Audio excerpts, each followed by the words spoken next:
Okay, let's do this fucking shit. Pain Train Productions presents Pain Train Pipe Bomb. Starring Ricky, a.k.a. The Prez, Karasu, a.k.a. Beefcake, Melissa, a.k.a. The EP.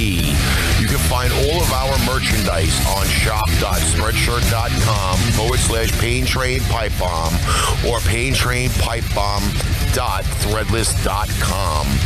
You can find all of our media and social networking on YouTube, Facebook, Instagram, milehighradio.com, energyradio.com, Spotify, Twitch, Spreaker, and IPMNation.com.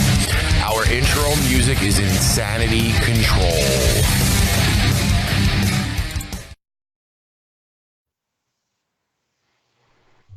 What is up, everybody? It is fucking Monday night. It is a fucking change of pace, but it is National Podcast Day. Yes, it is. Hell right. And we have decided that we are going to join forces with the Bear Cave tonight and roll a 2-in-1 National Podcast Day show. That's right. What's up, fuckers?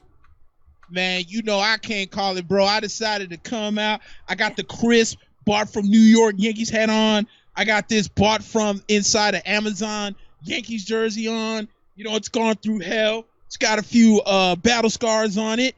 But the Yankees are in the playoffs. Starts off later on this week. Hell right. Feeling great. Hey, look. Look. While you're already hating over there, why don't you go ahead, turn it in them lazy ass, stupid ass, no good ass orange and blue colors. Come join me on the pinstripe bandwagon. I got a seat for you, Melissa, on the right. Ricky, Never. and let's just ride this train to 28, baby. Let's do this. Never. Hey, listen, for all those who are kind of wondering, he's wearing his Yankee gear. I am currently sporting the 4-0 New England Patriots hoodie Whatever. today. The lucky ass 4-0 New England Patriots. Oh, yeah, lucky ass nothing. Are you kidding me? Tom Brady looked like the 42-year-old quarterback that he is. Buffalo was in that ass. Freaking morons. If Josh Allen wasn't such a freaking idiot and didn't throw off his back foot on every interception he threw, maybe they would have won that game yesterday. Dumbass. What a dumbass.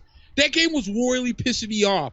I'm like, oh my God, Frank Gore is actually running for 100 yards against the Patriots. And then what does Josh Allen do? Bam! Throws off his back foot to where even my niece could pick that ball off. Freaking moron. I could have played quarterback better than that. Well, this is going to be a mixed bag of everything today. We got Stephen Wallman in the room. By the way, Melissa did give out her first ever autograph yesterday. I did. Nice. And by the way, Gennaro, we weren't on Thursday night, so happy birthday, Yes. Gennaro. Happy birthday, sweetheart. We got a God whole bless. bunch. Hey, I cannot wait to do Arch Rivals tomorrow. You better come in loose because I see Todd's already trying to talk shit, and I'm just going to go ahead and just let you know right now, it is going to be a fun show tomorrow. That's all I'm going to say. I'm telling you right now, I am going to sit here and monitor everything while you guys rip each other new assholes about games yesterday, because I'm going to tell you, I did not have my normal workload of watching games. I was actually down to 9 instead of 11 because I wanted to key in on certain games, and it just so happens that I keyed in on all 4 of our teams, plus some other notable teams that people were bitching about. So that's all I got to say about that. Fair enough. But Arch Rivals is going to be on at 9:30 Eastern Standard Time tomorrow. Hell yeah. So all of the regular viewers, all 15, 16, 20 of you, when you get in tomorrow from work, eat your dinner, come in and fucking join us on Arch Rivals, because this is now officially the first time Pipe Bomb has ever been on Blackjack TV. This is true. And Arch Rivals is going to be on for its 3rd time officially tomorrow night. So we just keep on fucking getting bigger and better right now. It seems okay, Todd. Yeah, and remember, man didn't build Rome in a day. You know what I'm saying? And each week we keep going. We just keep building Rome until everybody wants to come into Rome. And then I'm going to be like, wait a minute. What did you do to contribute to come to Rome? And then I'll be like, oh, we didn't do anything. To get your sorry ass back over there to Prague, you don't get a chance to come in here into Rome. That is the exact line I am going to drop if you have not participated in building Rome. Remember that. Thank you, Steven. I saw that you shared it, but I'm not in the group, so I couldn't see even what people said about it. Well, but I did know that you shared it. There is a lag between the audio and the video. Unfortunately, there is nothing I can do about that. That is network issuing, and we still have not totally figured out Restream yet. So maybe it could be Restream. It could be the weather, because the weather has affected a lot of shit. And it actually did start drizzling earlier. So with the shitty weather, hey, you never know. Hey, what you call it? First off, I have to give props where props is due. That Ranger cake was on point, looked beautiful. I almost shedded a little tear on the detail and the craftsmanship of the New York Rangers cake, and it was almost like I was there to take the picture and eat a piece. It looked beautiful. Thank you. There was something else I wanted to say. That was for Sean's birthday. Yes. And Sean's a diehard Rangers fan, and one of these days we got to sit and talk hockey because I love the Rangers. He loves the Rangers. I saw that in one of the groups, what's her name? Janine, I think it is, put on the Breadman jersey. That means hockey's around the corner. I have to freshen up my jersey collection because all I have is Henrik Lundqvist's jersey. I don't know how he's going to do this year, but I have a feeling he's going to retire in the next 2 years, and I need to get a new jersey. So I'm about to work on that real quick, too. And I've got to tell you, though, as well, that Lynn is in the room right now, and she's supposed to be doing a live at 9:30 our time, and it's her tribute to National Podcast Day. Oh, nice. So, everybody that's here, again, thank you for all showing up. We much appreciate you fucking hanging out with us. Hell yeah. I don't know how long we're going to be on, honestly, but this is usually like a fucking live group conversation. So if you have a comment to make that is not having to deal with fucking politics or religion, fucking shoot something. We'll bullshit on it. It works that way. Hey, can I say something real quick? Now, check this out. So out here in Chicago, I don't know how it is in New York, but here in Chicago, our internet providers are Xfinity, AT&T, and then there's everybody else. And I saw the greatest commercial yesterday, and I have to put these guys on blast because AT&T can suck my balls. Let me make sure I got this straight.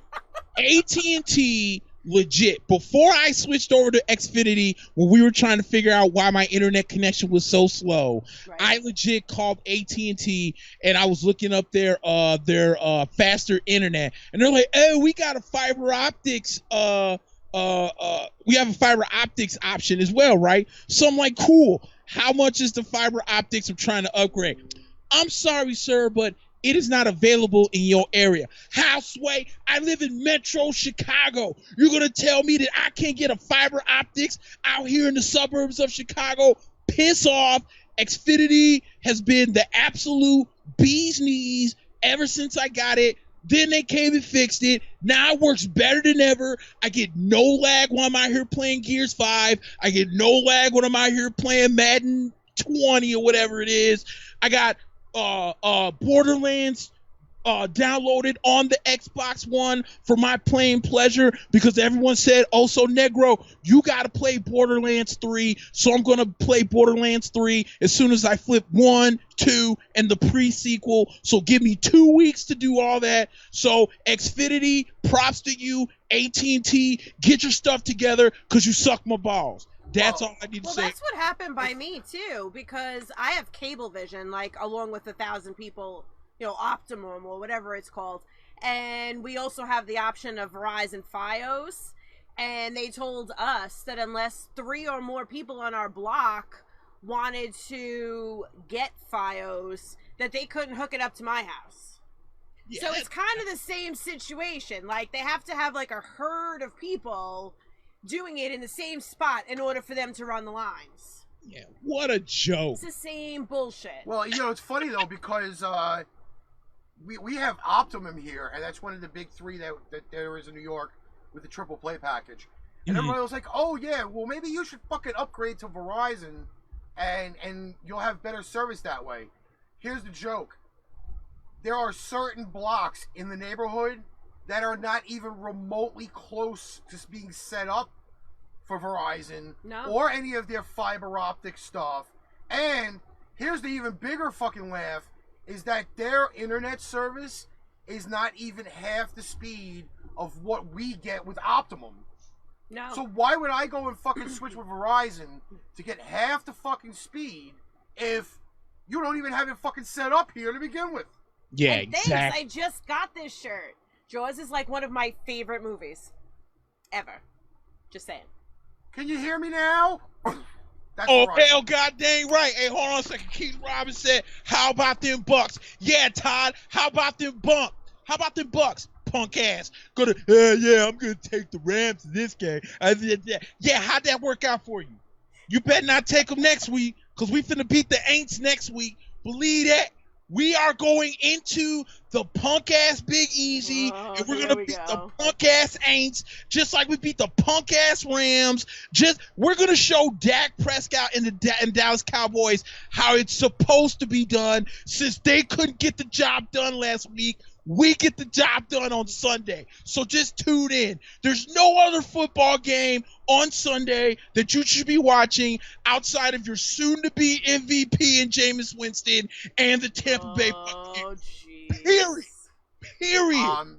By the way, what time is that game on? I swear to God, if it's on at 3:30, I'm gonna absolutely, completely shit a brick, dude. The Bucks have been on at 3:00 every week so far. I think it's on at 12. I'm finna look it up right now. Well, then you'll have to remind me on Sunday to put it in my game list. Yeah. Because obviously, Nick, you've seen the studio. Todd has seen the studio, and a few of the other people have seen the studio. There are 5 screens alone, 4 screens on one side, and the main local game on Keith the said other it's side. a noon game. It is. It's a 12 o'clock game. But then check this out. The following week, for whatever reason, they put Tampa Bay and London. That game's at 8:30 in the morning. Are you kidding me? So now I couldn't even go out on Saturday, even if I wanted to make sure that I'm up in enough time to watch the Bucks beat the Carolina Panthers. Come on, man. This dumbass, sorry-ass schedule. I don't know who made this. Should be kicked in the nuts, dude. This schedule sucks. Well, it obviously wasn't a Bucks fan. Because otherwise they would have been well, you know what? a little more respectful. Why don't you jump on fucking Goodell's case for that then? Hey, hold on a second. Brian says, old garbage-ass crab legs. Hey, bro, there's not a quarterback that's played better in the last 3 weeks than Jameis Winston. You name him, and I'm going to call you a liar. Go ahead and try me. Okay, wait a sec. You know what? Now that you bring this up, you're saying nobody's been better than Jameis, correct? In the last 3 weeks. Facts. Okay. All right, so here we go. I'm going to run this with you then, because now you have turmoil, and we like turmoil. You know this, and I know this. Okay, so you're telling me now that currently he's played better than the next 2 quarterbacks that I'm going to mention. Dak Prescott. Yes. And Patrick Mahomes. Yes. You want to know why? How many touchdowns Patrick Mahomes threw yesterday? How many did Dak throw? You didn't answer my question, so I just said the 2 quarterbacks. I know you understand. How many touchdowns did Patrick Mahomes throw yesterday? 0. Thank you. How many touchdowns did on the road, on the same road, did Jameis Winston throw yesterday? 4. Thank you. Next. Okay, but are y'all sure y'all? You didn't ask her about Dak. You didn't say anything about Dak. Okay, and I specifically said, you asked me, has Jameis been playing better than Dak Prescott? And my exact answer, without even missing a beat, was yes. Let me tell you Jameis Winston's last 3 games. You ready? 917 yards, 8 touchdowns, 2 interceptions. Name me someone that's played better. I don't know. I thought you probably would have pressed that. You want to know why you said I don't know? Because there's nobody else that's been played better than the soon-to-be MVP, number 3. Here we go. Hell right. Hell right. This is just a snippet, ladies and gentlemen, of what's going to happen tomorrow. Just a snippet of what's going to happen tomorrow. What the fuck is a snidbit?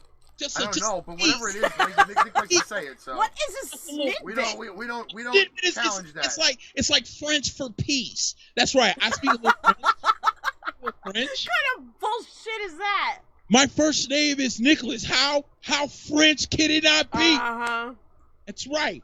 And my last name is borderline French too. So borderline. And outside of the United States, the only other soccer team that I root for is France. And I won money when France ran through the World Cup like a hot knife through butter. Telling you. Didn't they lose? No, they didn't. They won the most recent World Cup. Didn't you just hear me say it ran through a hot knife through like? I don't know. I don't pay attention to that. I don't know, but speaking of Paris, France, do you know that our show 2 weeks in a row, the most viewed country that they viewed it in was Paris, France? Oh, I wonder why. 42. No, wait. 42% of our viewers were in Paris. Could you imagine my voice dubbed over in French? Just imagine my language and my voice dubbed over in French to these people. They'll be like, oh, oui, oui. Well, let me tell you, though. I mean, I look at the stats, right? And it was the United States. It was France. Then it was Ireland, Italy, Poland, the Czech Republic. My whole family. That's my whole family. And you go and you realize the Czech Republic? Yeah, because my grandfather was from Czechoslovakia. And you go and realize that, damn, like, what the fuck really is going on? Because you don't expect that. But apparently, thank you to the people in Paris, France, for yay, French people. Yeah, I mean they yes. You get famous. You don't think about fucking. I like French fries and French toast. I could relate to them. And don't forget the croissants. Do you eat crepes? Can we talk about real did French you ever have a crepe with Nutella in the center? Good goddamn well I'm not eating Nutella. Oh my God. You don't know what you are missing. Yes, I do. Nutella's nasty as hell. Do you know that Nutella, like 1 spoonful of Nutella has the equivalent of sugar for like 10 Oreos? Hell no, I'm double straight. Oh, stop. I'm double straight, You gotta man. live a little bit. I am living a little by not eating Nutella. And so did that ice cream that we had on those chicken sandwiches when you were here. Did you complain about the sugar then? That's because I was splurging. Look at your face. You can't even fucking deny it. We had honey. Are you kidding me? We had honey ice cream when you were here for that week. Honey ice cream. So not only was it sugar and cream, but there was honey on there. And you're gonna complain about the sugar and Nutella? Why? No, man. Okay. Let me ask you a legit question. Why would I come to New York and brush up on my nutritional facts? So then why are you gonna bust my balls about eating a crepe with a little bit of spread of Nutella on it? Because you're eating it at home. Well, if I came there, I would still eat it. I wouldn't recommend it. I'd be like, look, why don't we go to like a pancake house? There's like 5 million pancake houses out here in the Midwest. We can go grab some pancakes, not named IHOP, and then, call it a day. Then once you're done getting full on pancakes, and then you deuce out the pancakes and you make yourself a little bit of room, then we'll go to Al's Beef, the best beef in Chicago. Sorry, Portillo's. And then once we get some Al's Beef, walk around Chicago a little bit, you go and you deuce out the Al's Beef. You're like, hey, I got a little room. Then I'm going to take you to the real deal Holyfield of pizzas. We go downtown. We hit up Giordano's. You get the real stuffed pizza. And for all the New Yorkers that's out there, they're like, oh my God, stuffed pizza's like lasagna. Shut your mouth. That's not what stuffed pizza is. It is one of the greatest creations. I'm not dissing New York pizza. I love thin crust pizza, but you cannot diss if you've never had it. And I know a lot of New Yorkers that's never even set foot in Chicago, that's never had it, that's dissed it. You're missing out. Period. That would just be in one day. I don't think I've ever said anything bad about Chicago pizza, have I? Well, actually, I can actually say though that I've never had it. I can't compare it to anything. So No, if you've never had it, you can't compare it. I But know there's- Nick. no, go ahead, Bob. I know Nick was supposed to be bringing me pizza, and it wasn't possible to bring it on the plane. No, it wasn't. All right. Everything was closed. But I think the only thing I've really had the closest to for Chicago pizza was probably Pizzeria Uno's. Yes, And their Chicago style pizza is pretty outstanding. Yeah, that's probably the closest you're gonna get out there. Pizzeria Uno is a Chicago staple. Giordano's is a Chicago staple. Gino's East, which is the biggest piece of crap in Chicago, is a Chicago staple. And there's Lou Malvinati's, the second biggest piece of crap, is a Chicago staple. You want real pizza? You're gonna go to Giordano's. You're going to go to, I don't know, I've never had Italian Pizza Fiesta or whatever it's called, so I can't knock it. But Giordano's is pretty much the real deal. Well, look, this is the way I see it. When you go to a place, you have to ask local people where they eat. Not so much where people recommend, because when somebody goes someplace, they're going to tell you, like, a hot spot that all the tourist people go. So you have to ask somebody local where they go to get food, and that's usually the best food when you go someplace. If that's the case, then we're gonna go to the west side of Chicago. You want some good ribs? We'll hit up Coleman's. You want some good chicken? F. Harold's. We go to the west side and grab some Uncle Remus. I'm telling you, I did not get fat by accident out here in Chicago. There may not be as many eateries as it is in New York, but trust me, we can go toe to toe with the great New York when it comes to eateries. But I'm telling you, we got some spots out here. Pizza, beef. I don't know. Your Chinatown kind of craps on ours, though. Like, we got some great Chinatown places. It's just not as cool as it is in New York. No. Like, in New York, you guys got, like the Asian guys got the real accents out there. And then they got real accent? Because they're really Chinese, you mean? What? All right, here's what I'll tell you the story. When I was out there, not last time, but the time before, I was looking for a MoneyGram, and it sent me to the Chinatown, right? Yeah. And then I go in there, and I was like, excuse me, sir, you have a MoneyGram in here? He's like, oh, no, it's not been in here for a very long time. And it took every fiber being in me not to laugh, because I was like, damn. Because he wasn't like actually faking his accent, because he really was Chinese? It was so thick. And I'm like, all right, thanks, brother. I appreciate it. I went outside, started laughing. She's like, what's so funny? And I was like, hey, man, look, this man had one of them real fresh off the boat Chinese thick accents. Man, I gotta sit there and laugh at the man right in front of his face. Very disrespectful. So I just waited till I went outside. But then I went outside, and they got like the fish all over down the street with the head still on it. Yep. And they had all the Chinese candies. I'm like, man, Chicago's Chinatown can't hold a candle to this. Not at all. Not at all. Not even close. So I was a little jealous. I'm like, man, this Chinatown's kind of raw. But that don't mean Chicago's Chinatown sucks. It's actually pretty decent.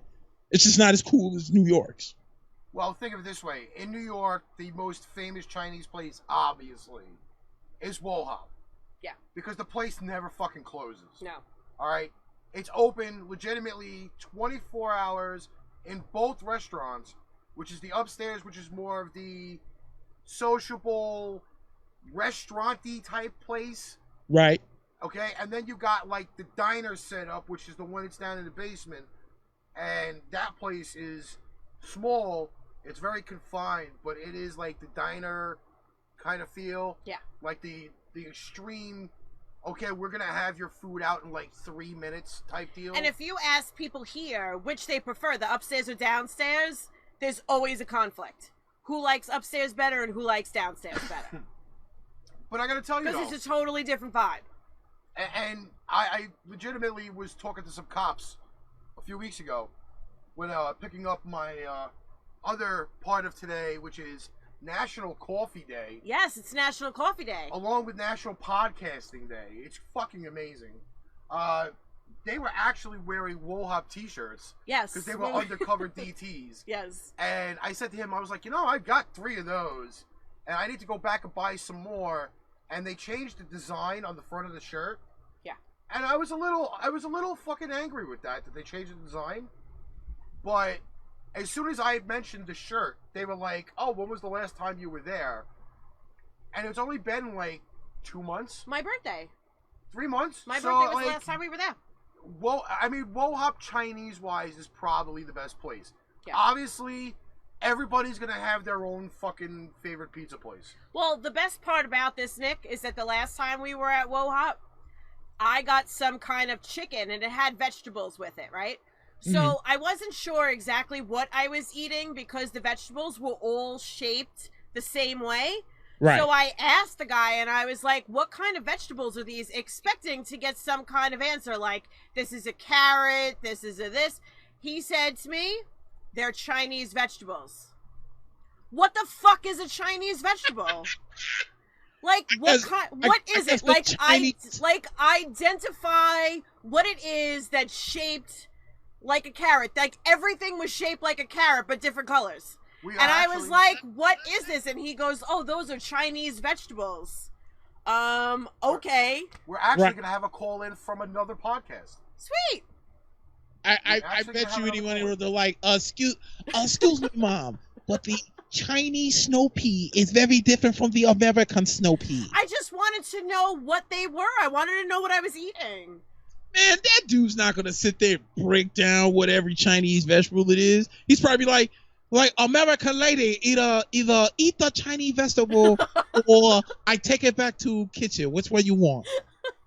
It's probably. I mean, I ate them anyway. Yeah. But still, I wanted to know what it was. Hey, Todd, like 20 minutes ago was like, can I come downstairs and no, stay your ass upstairs. I'll deal with you tomorrow. No. Okay, we actually have a call in from another one of the podcasts. Sweet. Oh, sweet. You're on the pipe bomb. Oh, hello. Hey, what's going on, guys? Hey. So, Patrick, I want you to introduce yourself. I'm going to try to get you on screen, and, it is National Podcasting Day. You know, I saw you posted that. I figured I'd dial in. I'm Patrick from Savage Thoughts Podcast. We broadcast out of central Minnesota every Thursday night, 7:30 Central Time. You know, our podcast, I always say it's not appropriate for anyone to listen to, much less us do it. Can I ask you a question? Go for it. How many games did the Yankees whoop the Twins starting later on this week? 3? Oh, do we give you a pity game to make sure we don't whoop your ass? I'm not worried about it. You got a Buccaneers flag behind you. We're good. What's that? Hey, you guys just got your asses whooped out here in Chicago. Yeah, how's that Kirk Cousins contract going for you? See, I'm not, man. I'm not a Vikings fan at all. Wait a minute. So wait a minute. Who's got the feedback? Probably. Okay. So, sorry about that. I'm not on my normal stuff here. No, it's cool. I just wanted to know where it was coming from. Yeah, no. My team, I got to see lift the trophy, even though they suck now. So. I lived out in Denver for 5 years, so I became a Broncos fan. Ah! My sister's a Broncos fan. I sympathize for you guys. Yeah, well, you know, when you get a horrible quarterback situation like Minnesota's got too, it's an ongoing thing. Touche. I can't argue that. The reason I wanted to call in is, you know, I'm listening to you guys talk about food, right? And I'm going to go with New York pizza over Chicago style. I've had both, but I'm not a fan of the deep dish. I'm not. Just too much. Now, beef, when I was out in Chicago this time last year, I got a burger, Kobe beef burger. Oh my God, that thing melted in your mouth. It was amazing. Believe it. But here in Minnesota, the food is horrendous. There's no flavor, there's nothing. I can turn all y'all's stomachs right now because someone orders a dog around here. It's literally ketchup, mustard, and that's it. It's like, come on, throw some toppings on there. Don't just leave it like that. Well, Melissa will fit right in because all she puts is monkey ass ketchup on her hot dog. Shut up about the fucking ketchup. God bless. I've been to Chicago. You put ketchup on a dog, they're gonna walk you out. Thank you. They think I be playing when I be out here defending, putting that nasty ass ketchup on that hot dog. It's not. We don't play games out here. If you're over the age of 17 and you put a ketchup on your hot dog, see your ass out my restaurant. Ain't nobody messing around with you with Listen, that. I'll be carrying some ketchup packets in my pocket, so Hey, this way when I get there, I can fix it the way I need to fix it.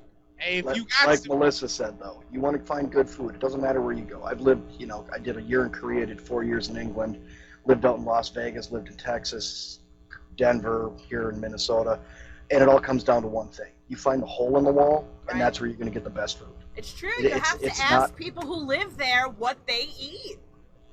And it's not the chains. You don't want to go to the chains. You don't want to go to these big names. We've got a place here just around the corner from me called Waffle It. It's a waffle place. They do chicken and waffles, but everything's cooking on a waffle iron. Everything. Right. They make all their sauces themselves. We've got a wing place here. They hand make all their sauces. So some days you go in, you're like, I want the smoke and mustard. Sorry, we're out. When are you coming back? It's not. Look great. So hey, Todd, I had a Nathan's hot dog when I went to Coney Island the last day when I was there, and I'm gonna stick to the Chicago dogs. That's all. So Patrick, how's things going on Savage? We're doing good. We're growing. We have actually moved over from Facebook over to Twitch. If we can get a couple more shows a month, we'll actually be able to monetize it. Need a couple. I think we're at like 47 followers. We need 50, and then you need 500 minutes a month and 7 broadcasts in a 30-day period. But we're growing. It's going good. My co-host is actually on the radio now on Friday mornings, and he's really enjoying that. So it's good for him. Well, it's great to see that you joined us. I'm hoping this is many of the times that we can probably get Savage and Pipebomb together. I really think we can. I think it'll be a good time.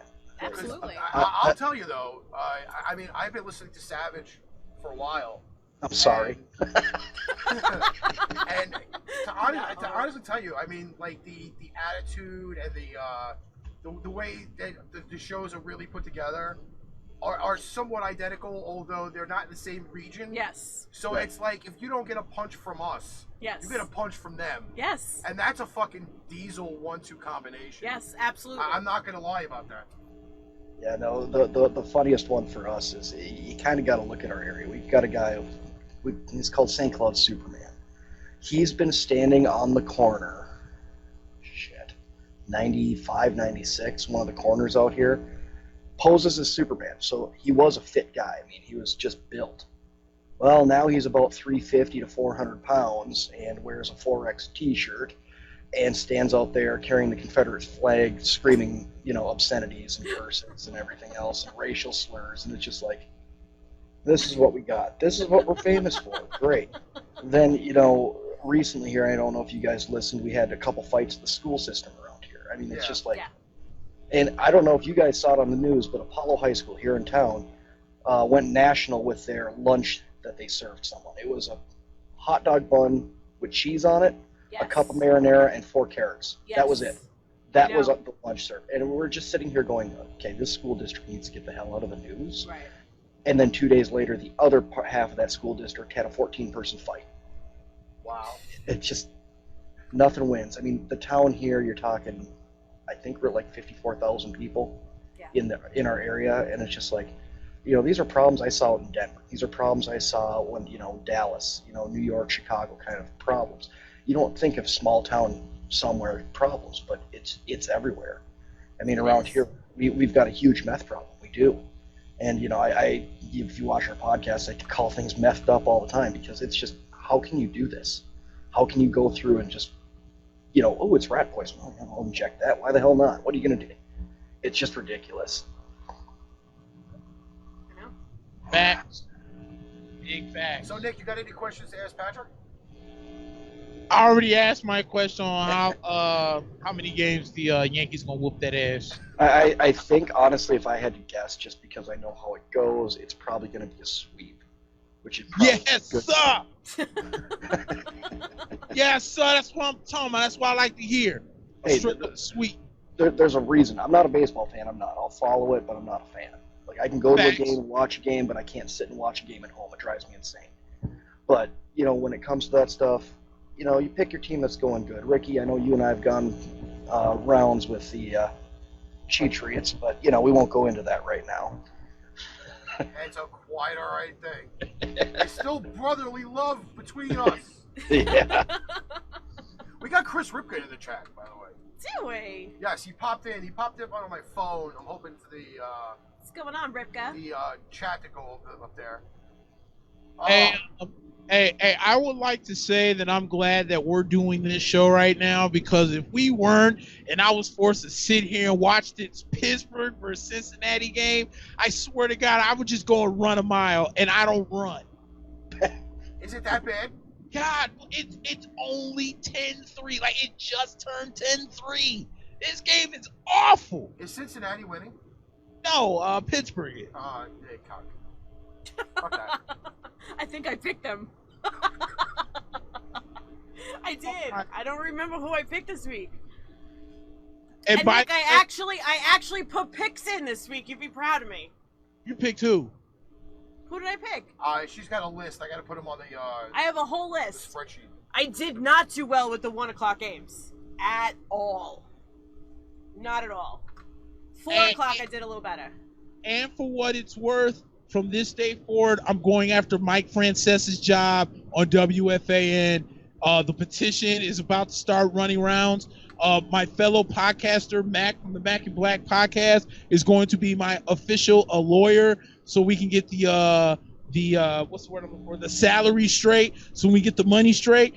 You give me at least 20% of what that old POS makes, and I can put you out a much better show in the 4 hours that idiot wastes every New Yorker's time. The petition is in circle. Once we get it out, I need everybody to sign that bitch, and then go ahead, and I'm going to take over that old-ass job so he can go ahead and retire and stay at home where he rightfully belongs, and let a man who's a genius at New York sports talk genius about New York sports. Wow, because think about it. This is the same dumbass when Daniel Jones got drafted said he doesn't have a strong arm. Then he goes out there and gets lucky against Tampa Bay, and now he has a strong arm, and he can't stay awake for half of his show.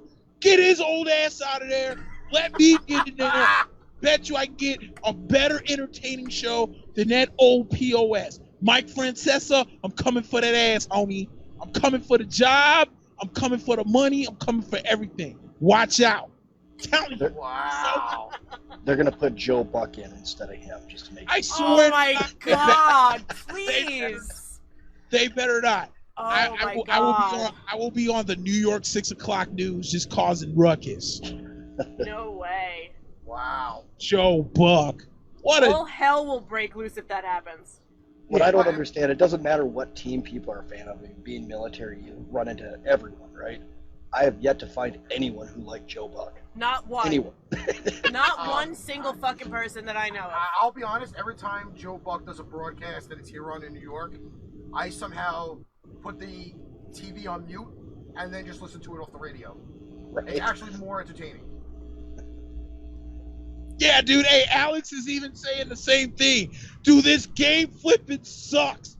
What idiot thought that putting Pittsburgh against Cincinnati would make sense on Monday flipping night, dude? Are you kidding? Dude, Dallas and New Orleans could have been tonight's game. You could have found a better game for last night than putting these two idiots on freaking television. Well, He's right. It's boring. He said this game is worse than last year's Super Bowl, which was even more boring. And oh my God, dude, give me a flipping break. This game is. You do know that we can't. I'm gonna turn it back to rest. Speaking of, Rusty's on now. Yeah, Look at this.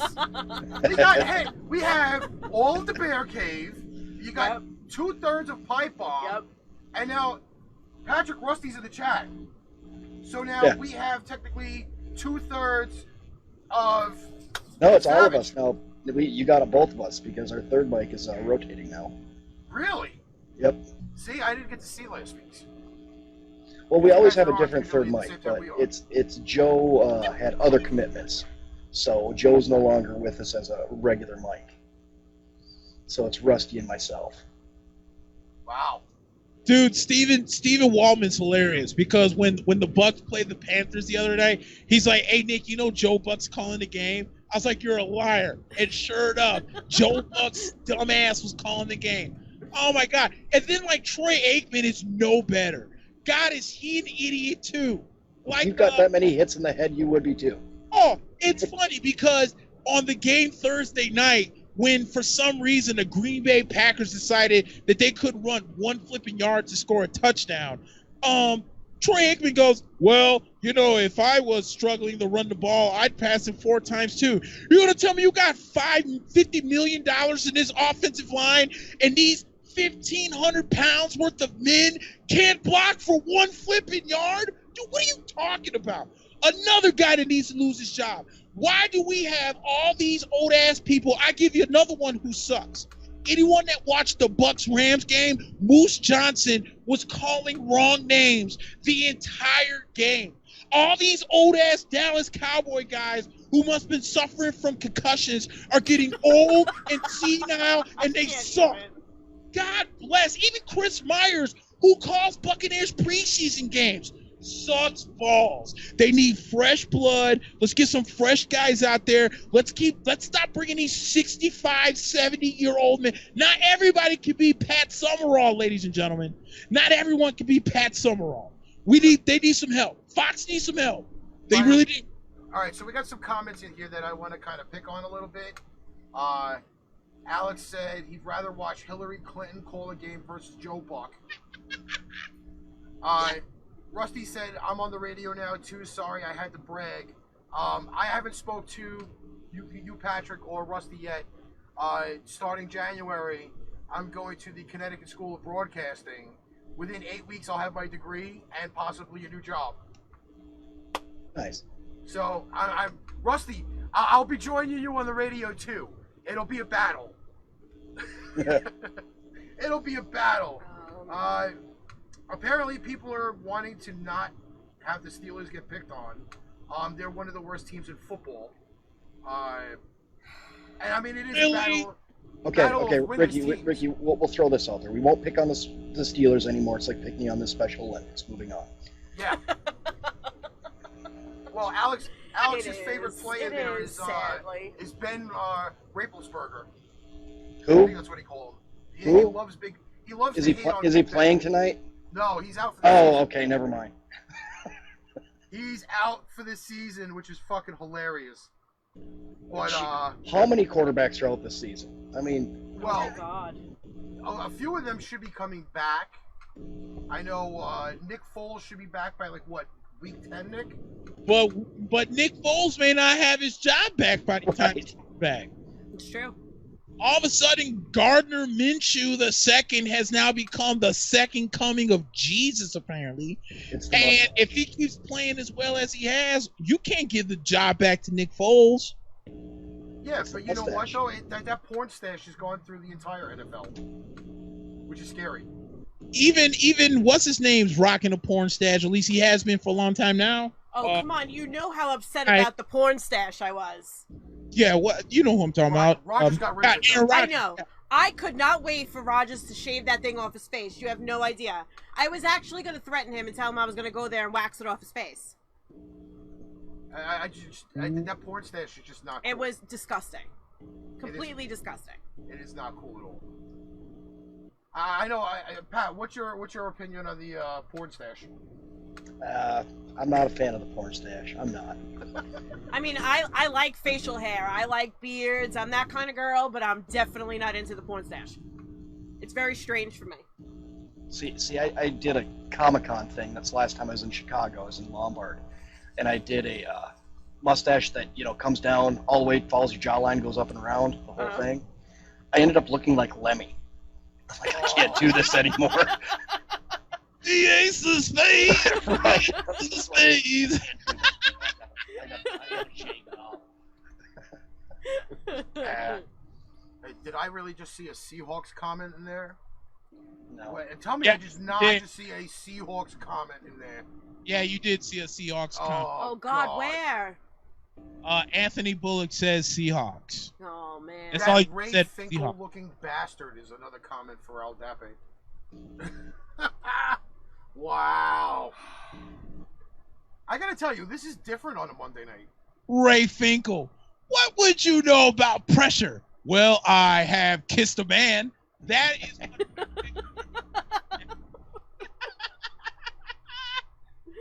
Yes. Wow. Nate Treat's in the house. Is he? Yeah, these comments on the screen are a little far behind. From the phone, they're coming up real good. But I got to tell you, though, broadcasting on a Monday night is totally different. It is totally different than a Thursday. No, it really is. I'm not used to doing this on a Monday. I'm really not. I might have to switch the schedule around just a little bit. Oh, you gonna take it off Thursday nights to Mondays? You know what, though? I mean, when... No, you know what it is? We've always stuck with Thursdays because it worked with everybody's schedule. That's why we've been sticking with Thursdays. Oh, snap. We've done the occasional Saturday show when we couldn't make it on a Thursday, which is weird for us on a Saturday, because the weekend is a totally different ballgame than during the week. Yeah, but you know what? Now that the scheduling kind of changed for all of our airing for radio, yeah, because we have Pipebomb Metallic now on Friday nights at 9 o'clock, then we have legitimately Pipebomb is locked into a 4-hour block now. Yes. Where 2 hours of it is Pipebomb at 3 o'clock, and then Arch Rivals is on at 5 o'clock. Yes. Right after Pipebomb. So it's like there really is like a log jam to moving everything to a Saturday, because while we're airing live, the shows are airing on the radio. Yes. Yeah. So it's kind of hard to like juggle the whole thing. Yes.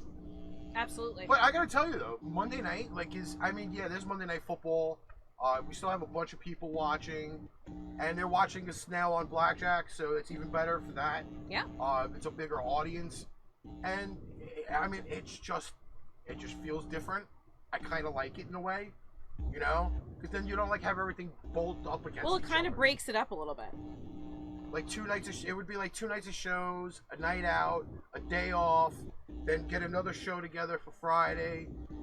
You know, I mean, it feels a little different. Hell right.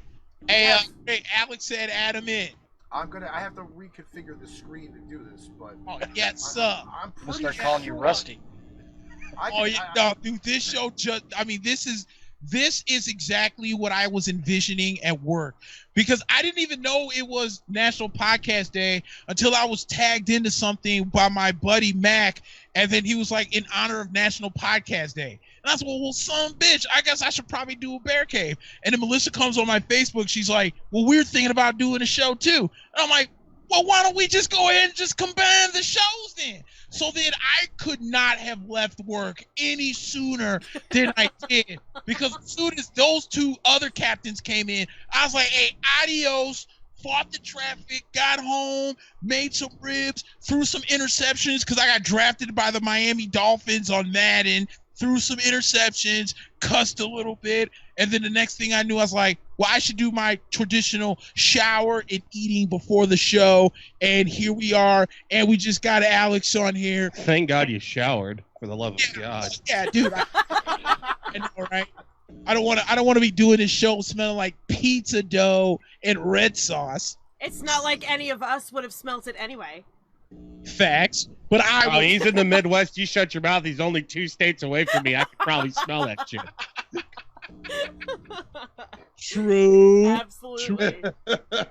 With those low plains, you know, the smell would just whoop right on through Missouri to Kansas. You're like, damn it, didn't get a shower, bro. What the hell? You can tell that the town I live in smells like cow shit like 50 miles away, dude. As soon as you start getting close to it, you can smell all the beef packing plants and shit. It's gross. How's everybody doing tonight? We are doing Man, just out here living fantastic. the dream. Looking forward to Victory Tuesday tomorrow on Arch Rivals. Well, I'm glad you guys went on, because I was about to kill myself watching the football game. I'm telling you, this game sucks my balls, dude. I'm literally watching wrestling right now. That game is so bad that I'm watching Raw. I don't know. I just didn't think that, like, I didn't think that it could be. I didn't think the Steelers could ever be that bad. And I don't know. I was thinking it in my mind, and they heard it, apparently, because they're like, oh, yeah, motherfucker, watch this. Hold my beer. Fuck this up. Something. And they're still only winning by a touchdown, but god damn it. Oh, God. Fucking kill me over here. I swear, yeah, no, dude, the game is bad. It's bad. So when we review the game tomorrow, Rick, we'll just spend like maybe 20 seconds on it. Yeah. Yeah. I think we could just announce the score. And that would be There you go. We could announce the score. And Monday Night Football, they both sucked. Game over. I swear that is exactly how Ricky, it would just go. do what I do with Savage Thoughts when it comes to sports. When Joe was talking UFC, hey, there was a game on last night. Okay, moving on, and just let it go.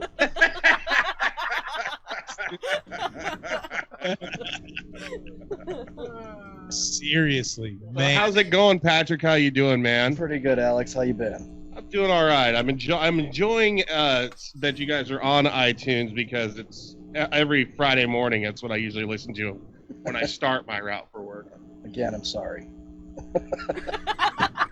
I think it's hilarious.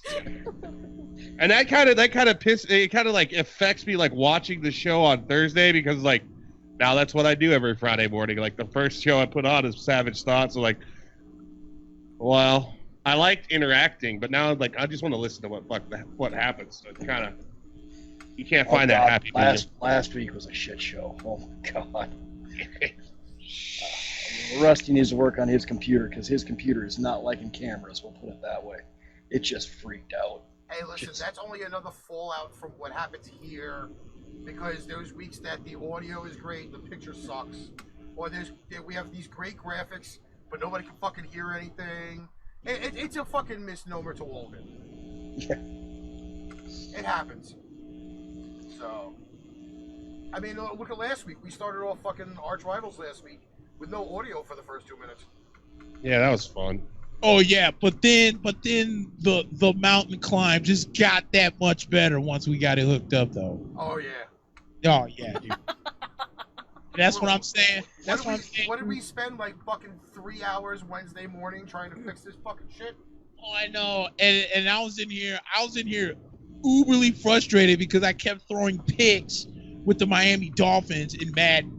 And at some point I was like, okay, I just got to put this controller down because I'm gonna get extra pissed. But then here's the goofy thing. So I'm sitting kind of like on an edge where my head is in between the swords. And then I went to go use the washroom real quick. I come back. I get this picture on my my DM of me staring at the camera with the swords coming out of my head. Because you sit perfectly placed in front of that flag, and the swords look like horns coming out of your head. So I was sitting in front of the monitor. I'm like, I gotta take a picture of it because there's no way anybody believe me. Yeah, no, it was funny, but I knew you were exhausted. Not clean the hell out afterwards, and I was like, all right, Rick, we might as well go ahead and call this a night. Let's just try and get in early tomorrow. Oh, no, that's exactly what, and what I did when I saw you guys were like talking and chatting, like, oh, we're gonna go do a test run, and I'm like laying in bed. I was like, well, I could go help them. I was like, no, I'm gonna put my phone on silent and I'm gonna roll back over and go back to bed. Like, fuck these guys. And it wasn't even late. It was like 9:30 here. I'm just like, nah, I've already got my pants off and shit. I'm not gonna get dressed again. Are you? You got your pants on now? Yeah. I was gonna say, who the hell sees your pants anyway? Well, when he gets up to go get a drink or take a piss. Or take a piss, Yeah. you get to see the back. I don't want everybody to be anyway. disappointed. I want them to think that I have a huge package. And then when I get up, they're just like, oh, man. Tinkle. Damn it. Oh. Yeah, no, it was good times. I'm not gonna lie, it was good Still times. create the illusion of radio. Just think of it this way: all three of us, or like all three shows, the Derek Relford show, Savage Thoughts, Pipebomb, even make that 4, the Bear Cave, all great shows. Okay, we've all met in the podcasting world. Yes, absolutely. Which is amazing. That's how you make real good friends. Is when you get into something like this, and there's a lot of conversation. You get to know each other. Every once in a while, you pop on each other's show and you talk. And National Podcasting Day is kind of like, it's like a union of all of us together as one huge family. It's crazy. It is. Hell yeah. I mean, Patrick, I've known you for what, a little over a year now? Yeah. I've known Alex for almost 2. I've known Nick almost a year. Yeah. Shit. I mean, it's been crazy. I like how the circle works. It is. True. Facts. It was kind of blew my mind when I was talking to Rusty, and I'm like, yeah, it's been 2 years. He's like, 3. Oh my God, I've been doing this for 3 years. I know. What the fuck is wrong with me? We're at like the 2.5 at this point. Yeah. We've already hit that mark. Yeah, pretty much. And the crazy thing is people still hit me up and ask me, okay, you've got 5 windows there. How the fuck did you do that? Yeah. Well, and that's the whole thing. It's like, man, you're gonna have to figure that out for yourself. I mean, everybody else has had to figure it out for themselves. Like, I'm down to give people hints and stuff and like help, you know, but I'm not gonna see. I don't want people to like sit there. Okay, well, do this for me. No, man, no. Yep. I don't want to do that for you because I figured it took me a while to figure it out. Alex, there's a really easy way to do that. What's Really? that? Say no. Say no. No, you want me to come in and be give you all this and set you all up? I'm a producer. Pay me. Exactly. They're like, well, I thought you'd just help a fellow podcaster out. I'm like, dude, look, I've been a musician. I've been a musician for like 15 years of my fucking life. Like, yeah, go I've get never OBS, played for play around with exposure. it, you'll figure it out. It's pretty user friendly. Well, there's interesting news that I did find out. What's that? And apparently, late last week, over the weekend, Streamlabs got purchased by Logitech. Yes. Really? Yeah. For $89 million. Yep. The company got purchased for. And so now we're gonna have to pay for it. So now a lot of the stuff on Streamlabs has been run through Amazon Prime. Yes. Which was kind of their way to get their free software paid for and all of the development paid for. So anybody who's watching, the regular OBS is free. There are still all things you can do with the regular OBS. Streamlabs, they are trying to do other stuff, but that's going to be a real big switchover in the next few weeks. Because then Logitech's going to be just trying to sell all of their stuff to match for Streamlabs, and they're pretty much going to try to capitalize on the entire thing. But anyway, y'all, I got stuff I got to go get taken care of before I get to bed here. I just wanted to jump on with you for a bit. All right, brother. Thanks for coming on, Patrick. Appreciate it. Hey, we'll do this again sometime. Absolutely, we should. Y'all have good. Go Twins. See ya. Hell no. It's like that last slap in the face. Come to Chicago, kick me in the nuts, and go back after you do something like that. And how much you want to bet he's going to eat a hot dog with ketchup on it, too, just because of that. God, I explain. Dude, look. Here's Saturday. So Saturday, dude, I was balls tired before I had to do like the Mac and Black podcast, and I got there real early, so I'm like, screw this, I'm gonna just stay in my car and sleep for a little bit, get a little power nap in. All of a sudden, my phone dings. I'm like, damn it, who is this? And it's Melissa talking about share a photo. I was like, all right, this better be funny, dude. It's a picture with a ketchup just drowned all in it. I was like, this is bull. She's like, I wanted to send you this picture knowing good goddamn well I was gonna be mad as hell. It's gonna show me a hot dog drowned in ketchup. I was like, man, why would you send me this? That was just a little love from me to you. Oh my God, yeah, look. Man, those are the best ones to piss people off, though. It's just like, I'm sending you this, like, just so I know it's going to piss you off. Good goddamn well, it's about to irk my soul. Every inch of my. You know why I send it? Because I already know what his facial reaction is going to be when he opens that picture up. Like, I already know, like, the eyes are rolling, the face is making, like, this sideways shit thing going on. You know, having a small heart attack at the same time, trying to keep his composure. He's going, damn it, girl! Why would you send me something like this?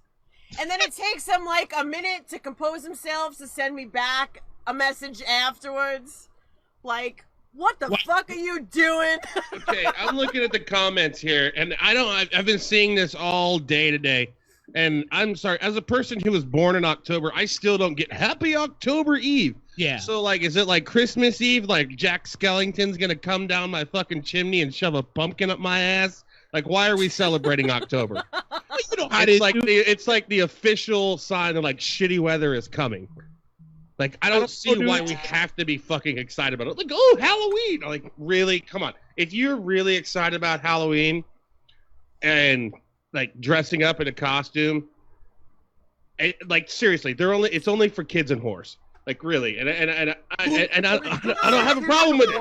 I don't have a problem with this whatsoever because I really like, you know, slutty Bert and Ernie. It's awesome. It's fantastic. But listen to me. We've talked about this on the show. Because I told you, when I have my daughter going out at 15, going to look for a freaking costume to wear, and there's a freaking cat costume that goes up her ass, I'm not exactly happy about the horror season that goes on Halloween. You know, and I mean, if they're of age, I mean, I don't know. And even now, I don't like it. I don't like it now because I'm like an age-appropriate Halloween costume after, like, for that middle-age stuff? No, there's not. It goes from like kids that are like pea pods to like slutty cop. Like there's there's like nothing in the middle. There's nothing in the middle, and I don't like that. So that's why, like now, like I'm 35, and you know the girls that like you see like the 40-year-old girls that wear like the slutty cop outfit, and you know gravity has been horrendous to them, but they still think they got it. And they go out to the like, oh look, I'm gonna go to the Halloween costume contest, and then like, listen, bitch, like fucking, I don't know, like Isaac, you need to talk to Isaac Newton because god damn, this is not, you are not like, you aren't fucking Hooters, you're Droopers now, and I don't understand. Like, we need to calm this shit down. Bitch, you got grandkids. Calm the fuck down. Dude, hey, I'm glad you brought up that story. I got a story something similar, but it's for like New Year's Eve. So when I was a security guard with my dad, he was like, hey, I need you to go to the Hilton downtown and do like a security gig from 6 p.m. to 6 a.m. and you'll get paid $25 an hour. I was like, okay, I can't say no to that. So long story short, there was this all right, so downstairs where I was at was all the young kids playing the young music. But upstairs was the V103 crew. And now here in Chicago, that's like the oldie station, right? So this old lady, she's downstairs. She's like, none of these young kids want to dance with me. They're going to dance with all the other young white girls, but they wouldn't dance with me. Like, lady, you're 50 years old. No 21-year-old kid wants to grind on a 50-year-old lady. Yeah, because they see you at church every Sunday, and you sit right next to their grandma. You feel what I'm saying? I'm like, come on, man. Are we really having this conversation? Are you and I going to waste each other's time on why I'm explaining why a 21-year-old kid would not? And I was 19 at the time. And I'm like, dude, you sure that you don't want me to explain to you why a 21-year-old kid who sees a lot of other 21-year-old white women wouldn't want to dance with a 50-year-old kid or woman? Come on, man. I'm just saying, yeah, but they're like, I've heard that same thing, you know, like with the fucking bag ladies that still think that a sexy maid outfit's good. And I'm not, you know what, lady, if you got it, flaunt it. I mean, if you got it, but a lot of you don't. No, I'm not body shaming. I'm just saying let's be considerate, like think about everybody else too. I mean, I don't know, like, I mean, if you feel comfortable in your own skin, fucking go ahead, but don't expect everybody like this 50-year-old lady over here that wants to grind on 21-year-olds. Yeah. If they're not into it, they're not fucking into it, and you can't blame them. Right. I mean, come on now. If you've got fucking grandchildren, it's time to put the sexy maid outfit up. I'm sorry, it is. You can feel happy about yourself, but I mean, I agree with Melissa at the same time. Like, there is no happy medium between the two of them. There's not, because it's either like toddler, oh look at that's adorable, or fucking be my cherry pie. That's the only way. That's true. The only Halloween costumes you have.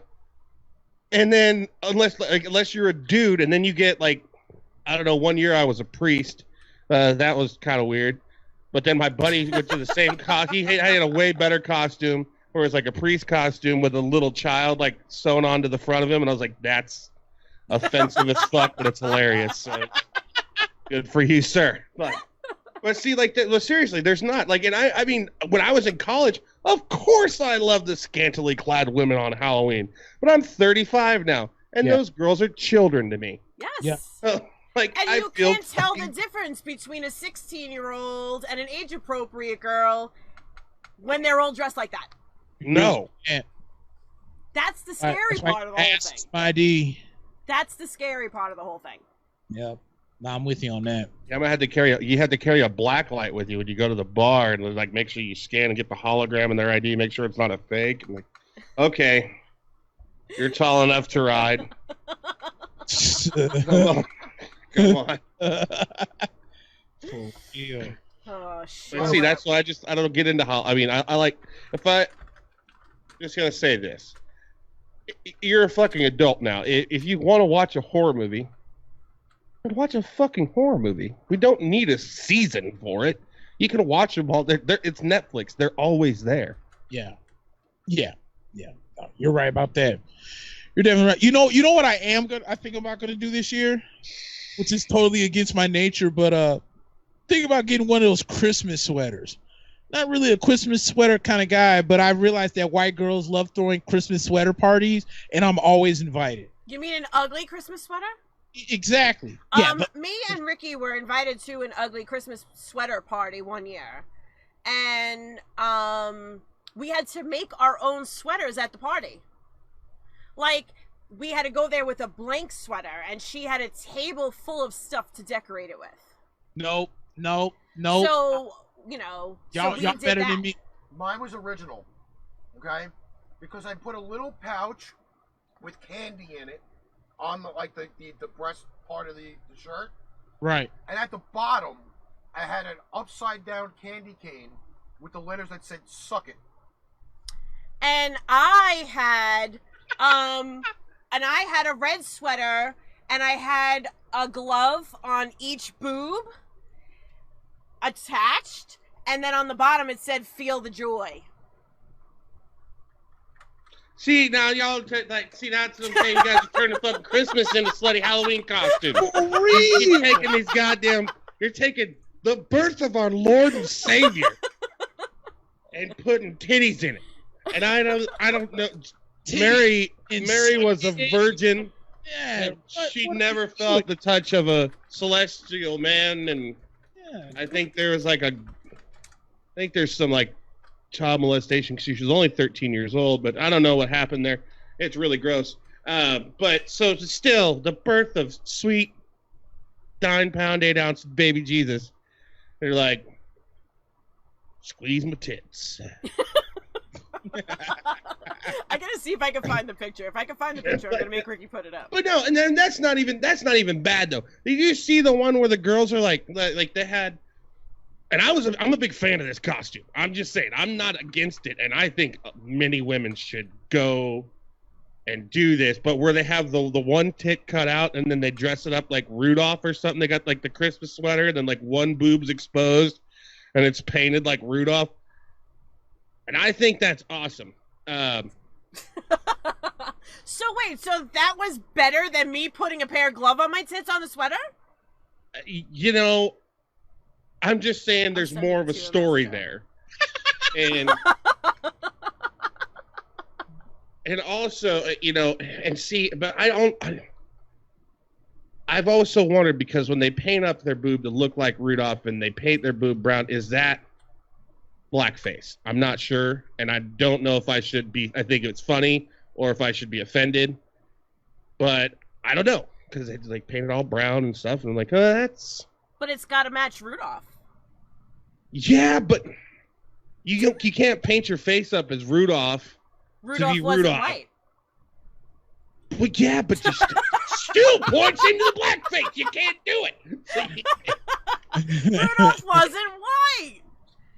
You have to go with it. If you're gonna do it, you gotta do it the right way. Man, in this day and age, what are you telling me? You want me to go dress up like Rudolph to the next Christmas party, and then I'll be all over Facebook like, look at this racist asshole. Like, they're brown. They're not even a fucking race. What the fuck's going on here? And they're like, Alex ALDAPE, racist asshole, dressed up in blackface for Christmas. Can you see us on the screen? Oh, I can see it. Hey, wait, is it on there yet? Yeah, I see it. I thought it was pretty appropriate. It wasn't Ricky, so terrible. you should have got a big. I mean, maybe you should have got a bigger candy cane. I don't know. Bruh, how old were y'all in this picture? This is was last what, year. 4 years ago? 3 4 years years ago? ago. I was gonna say this is no way this was last year. Y'all look young in the game. Why This y'all was young? wait, I can Ricky actually still wait had a minute. color in I his can beard. tell you how long ago it was because I just pulled it. Ooh, This was in 2016, so 3 years. 3 years ago. Ooh, y'all look like youngins in this picture. Go on here. This was when I was actually still working. That was the best sweater ever. Just saying. So what do you got? You have stockings hanging from your nipple rings, Rick? And they had candy in them. He had what? They had candy in them. So when he was walking around, people were taking candy out of the stockings that were attached to his nipples. I don't Hey, what the fuck kind of S&M Christmas party you guys fucking go to? Yeah, Yeah, feel the joy and suck it. And that candy cane looks like it's gotten smaller over the evening. And there's no candy in those nipples. So I'm just saying, like, I'd have been tripping. I'd be like, hold on, I came to enjoy this this Christmas party. Like I ain't come out here to be on some Martha Stewart nonsense, making sweaters and shit. What is this kind of nonsense? That's It the was fun of it, though. It was fun. you I just went got to to make Old it as Navy. tacky as possible. I went to Old Navy. I bought $5 red sweaters, and we freaking went to the party. You know, I thought it was pretty cool.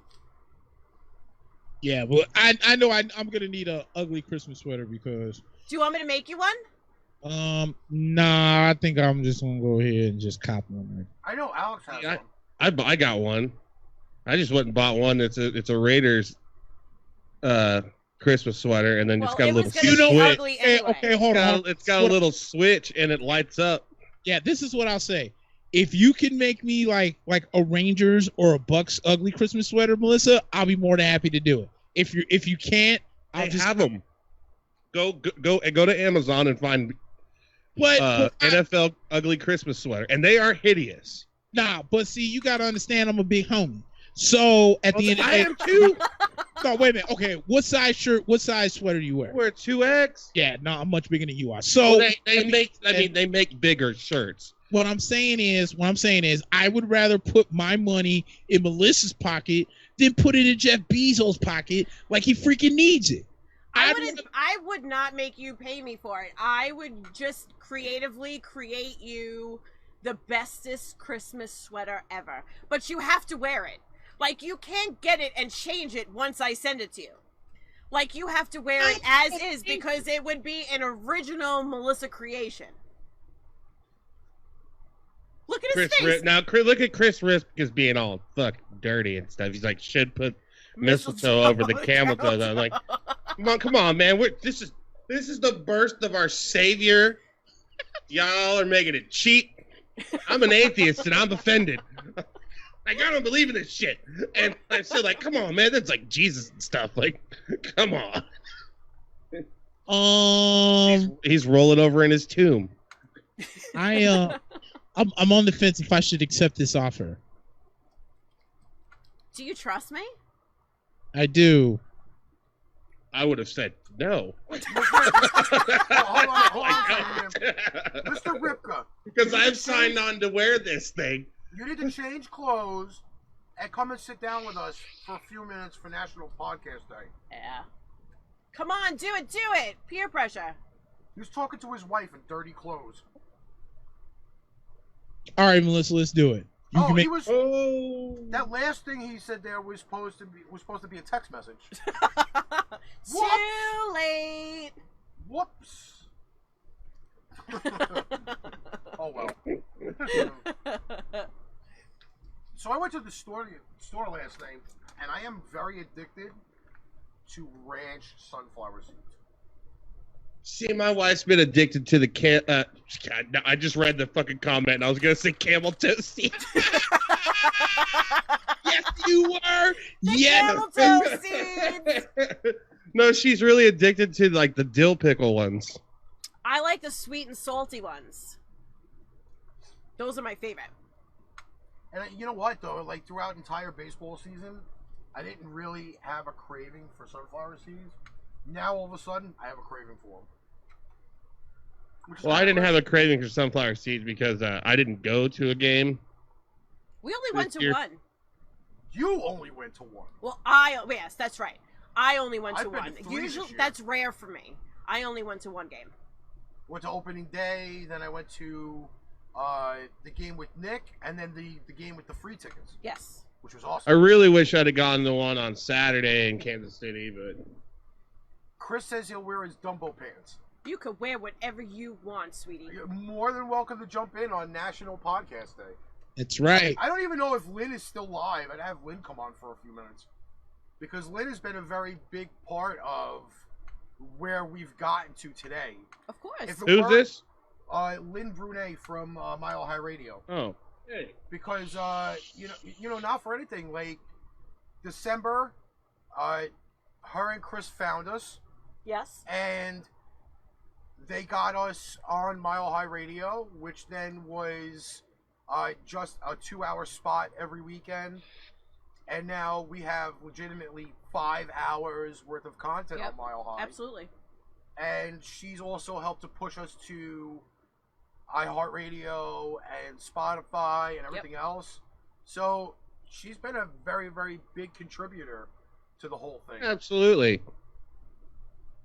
And Alex, I don't know if you heard it before. We now have Pipebomb at 3 o'clock and Arch Rivals at 5 o'clock. Oh, that's cool. So, Hey, I'm tell you what, they're gonna like Arch Rivals tomorrow. That's all I'm gonna say. We're gonna have to hear Todd. Well, you guys, you see us. We beat the Lions, and man, it was a really close game. I didn't think we were gonna do it, but man, we really pulled it out at the end. That's exactly how he's gonna fucking say it, like he's some fucking accomplishment. Like, bro, it's the fucking Lions. The first game of the season, they tied Arizona.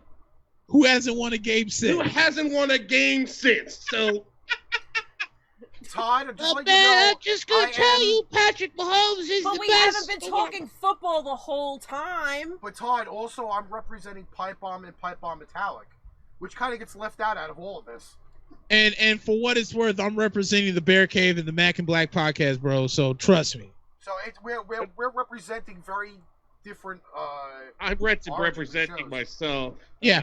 Hey, and Todd, just make sure you bring your A game tomorrow, dude. That's all I'm gonna say. Because I have a feeling we're gonna butt heads because you're gonna hate on how great Jameis is, and it's gonna royally piss me off. So just bring your A game tomorrow because I'm already gonna be set up for your BS all through the show tomorrow. All right, so I'm letting you know now. When you guys get into the Tampa conversation with Jameis, I'm gonna do this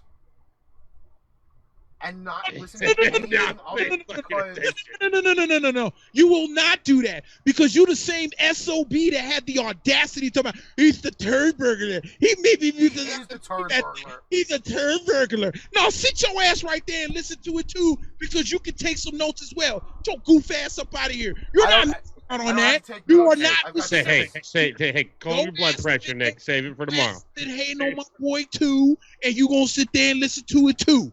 Man, get out of here, goofy ass. Because once it gets loud, I'll be able to hear it from down the block. What do you expect? What do you expect? This is some brand new. Now Todd's like, well, Oakland won, so no, I'm talking. Yeah, Oakland's talking. I've been talking shit the whole goddamn time. I've never stopped talking shit. I'm an Oakland Raiders fan. Jesus Christ, we've not stopped talking shit since 1969. And the funny thing is, I've been quiet the entire time. Hey, funny thing is, one of our teams did lose. You know. There we go. I was waiting. Why do you gotta say something? Why do you gotta start shit? Open your mouth. Because you ain't said nothing in 5 minutes, so I need you to open your mouth. Why do you start shit? Actually, two of her teams lost. The Vikings and the Packers.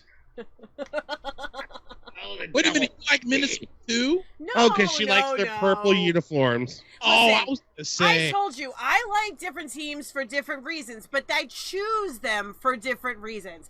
I happen to be a Green Bay and a Pats fan. It is what it is. I have two teams. I get shit for it all the time. So 50% of my teams won this week. That's it. Case closed. I'm just saying, if Aaron Rodgers hadn't shaved that porn stash, you probably would have been winning. Oh my God! I'm telling you, if he didn't shave that thing off, I was going there and I was gonna wax it off his face. He looked myself. great in it. He looked like a 1970s your nonsense quarterback right now. He looked like a 1970s quarterback. Jameis had more than one good game. Stop it, dude. That's how I know you're not watching the NFL. You're going to tell me Jameis only had one good game. One good game, my ass. Why don't you try looking for the last 2 weeks? Who, me? No, Todd. He knows exactly who I'm talking to. Just bring your A game tomorrow, bro. That's all I'm going to say. Well, the two guys who root for 4-0 teams are the ones who should shut up. Yeah. Oh my God, dude! Because hey, no offense, neither 4-0, neither team that went 4-0 yesterday looked great. So no, and honestly, the Bills looked way better. But we'll talk about it more tomorrow. Yeah, we will. At the same time, the Patriots are still the reigning football Super Bowl champions. Yep. Can't deny that. I'm sorry, Todd, but they take a little precedence over your team. That has won one playoff game in a word the entire time. 2 decades. Hey, dude. I know Todd right now is upstairs fuming at the bit. Just slamming Diet Pepsi, just like fucking. Stop.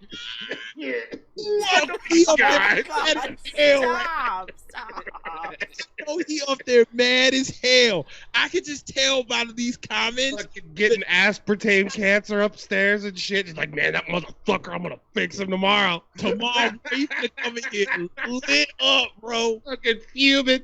Well, I know he's up there mad as hell. He just said it in the comments. Diet Pepsi foam coming out of his fucking mouth and shit, just like, yeah. Oh snap! And the only reason you shouldn't have given me any firepower until I saw you Thursday chugging a bottle of Diet Pepsi. Like, in what world is that ever necessary? Hey man, like, no, and it's not a bottle; it's a 2-liter. Come on, you live in New York. Didn't they cut down on supersize and shit? I thought so too. Didn't they ban 32-ounce drinks or something crazy like that? I don't know. Who knows, dude? I was walking around. Did you ever see those giant cups they sell in 7-Eleven? Fucking Slurpee cups? Fuck no, yeah. It's those big, giant, insulated fucking things that you could, like, empty the soda machine into. Hell yeah. That holds, like, 6 2-liter bottles. It weighs, like, 12 pounds. You gotta, like, have somebody follow you around, like, to carry it behind you. You need a wheelbarrow to fucking lug it out of the goddamn store. Hell yeah, I've seen those, and I used to fill those things up with Slurpees. You know, like, for an extra fee, they sell you a little man just to carry it around next to you. Yeah. That's the bagel guy. Yes! So here that asshole's looking for work because he just opted out. They're suing the shit out of him because he backed out of that celebrity fight. No. Lenny Dykstra backed out of the fight. Well, no, but so they put Dustin Diamond in. Oh, did they? Screech. Wait, Screech was going to fight him. Yeah. Yeah, he's been out of jail for like 2 years. I thought he was still in. No, he's been out of jail for 2 years. So Screech was going to fight him. And the bagel guy, I mean, I understand this dude. Like, he's a wee little man. But he's a loon. And Screech is like 6'5", and motherfucker's been in prison jerking off and lifting weights and shit. And so he's going to get fucking annihilated. So, yeah, I would back out of that. I wouldn't fight Screech. Plus, the dude tried to stab somebody. So who knows if he's got a shank in his shorts or something. He just fucking thought the bagel guy tried to take one of his soups and then stab him in the neck. You never know what's going to fucking happen. So I would back out of it, too. But now the company that was putting the fight on is suing the shit out of him. Bagel guy lives in a van. I know he does. He lives in a fucking van. And they're going to sue the shit out of him. So what are they going to take? His fucking Chrysler Town and Country? I don't understand what they're going to fucking do to him. But, man. But that's why on 7-Eleven day, when people get those big-ass fucking orders of Slurpees, he's just going to be sitting there, guys, I'll help you carry it. Just set it on my head, man. I'm telling you. No joke. That's what you gotta do. You gotta get a little man. I really wanted to pound on him. I still want to pound on him. Dude, Ricky, find his fucking agent, and you fight him. Would you be my agent? You'll be my corner man? Oh, I'll be your corner man on that one. I mean, you're gonna fucking annihilate the guy, but. And let me be your hype man, though. Hey, listen. Just put it out on the interweb. Ricky Litwinkowicz versus the bagel guy. In Atlantic City, the war on the shore.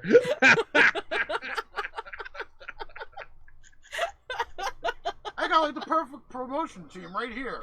It's fucking great. Dude, I'll be your hype man, bro. In a heartbeat. Shit, I would do that fight for like $3,000. Wait a minute, can I be the water girl? Yeah. The girl that squirts the water in your mouth? Because you see, like, I keep telling Ricky I want to apply to be the Gatorade girl at the football game. Because I want to be the girl on the field that squirts the Gatorade into all the football players' mouths. But there doesn't seem to be a place that you could apply for that. Yes, there is, but you have to, like, so I looked into this. Did you really? I actually looked into NFL jobs. Because, you know, I was at one point in time, I was planning on moving to Phoenix, and so I was looking at, like, just different jobs of, like, working for the Arizona Cardinals opened up. And like, I don't want to work at the fucking hot dog stand there. Yeah. Or clean up people's beer puke. I want to be like the guy on the field, like squirting water and the water boy, or the ball boy. Fuck, I'll be the ball boy. I don't give a shit. And so, to be the water boy or the Gatorade person, you have to have a fucking bachelor's in fucking medical science or athletic or sports medicine. Why? I don't what fucking know. Do? Squirt it too far down their throat? I don't know. Girls Maybe you gotta get the arc right so you don't waterlog them. Girls have survived that kind of behavior for years, and men haven't had to have any kind of license to do it to them. And see, like when I was in high school, we just had girl managers for the football teams that would bring us water and stuff, and they just like to stare at dudes' butts. Like in football pants. So that was what their main source for. I mean, I'm not going to say that's my reason behind it, but I think you're not going to say that it's not. I mean, I just think I would be good at the job. That's what I'm saying. I mean, they did fuck up during the game last night because every time there was a timeout, they would have a play, a timeout, they come out with water, another play, another timeout. They can't not be that thirsty after doing one play. I don't know. You don't play like they play, so you don't know. See, I don't know, man. I played like 2-hour-long sets and stuff on stage, and those lights get pretty warm, man. And I know that there's like 18 beers sitting in front of me. And most of that's because I'm a in drunk. One spot. Could you no, I'm like moving around. My fat ass is moving around the stage trying to entertain people. So, I mean, if I get that thirsty, plus I'm a drunk, so there's that. But also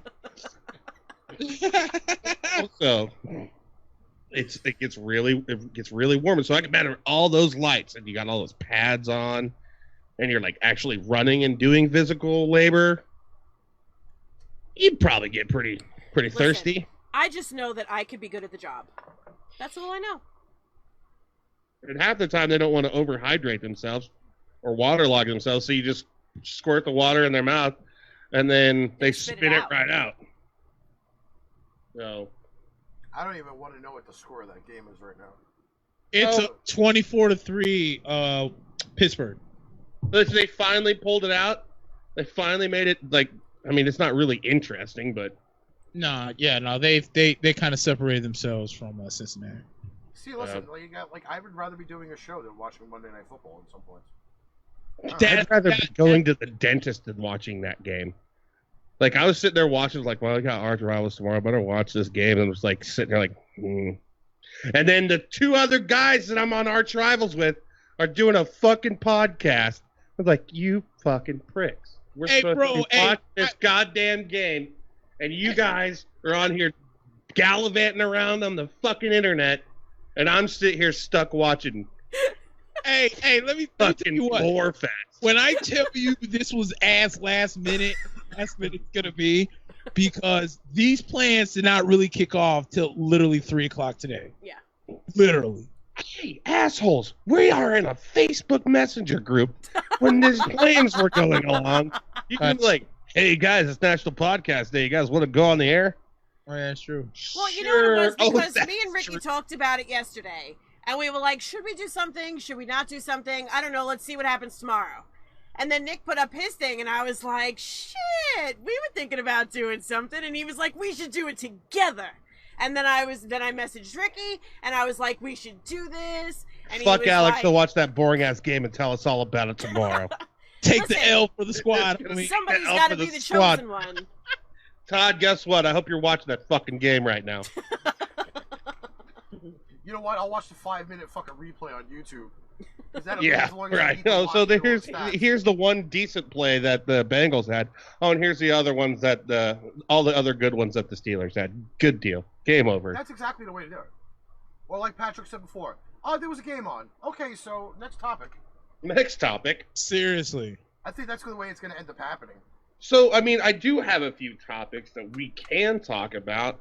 And I was just had them on Facebook. I was just looking at them today, and I've just gone and fucking forgot about all of them. Oh, fucking Detroit. Detroit Rock City. Have you guys heard about this shit? No. All right. So, on I-75 in fucking Detroit, there's this gigantic LED, fucking billboard. Mhm. 2 motherfuckers hacked into that and started playing fucking porn on it. What?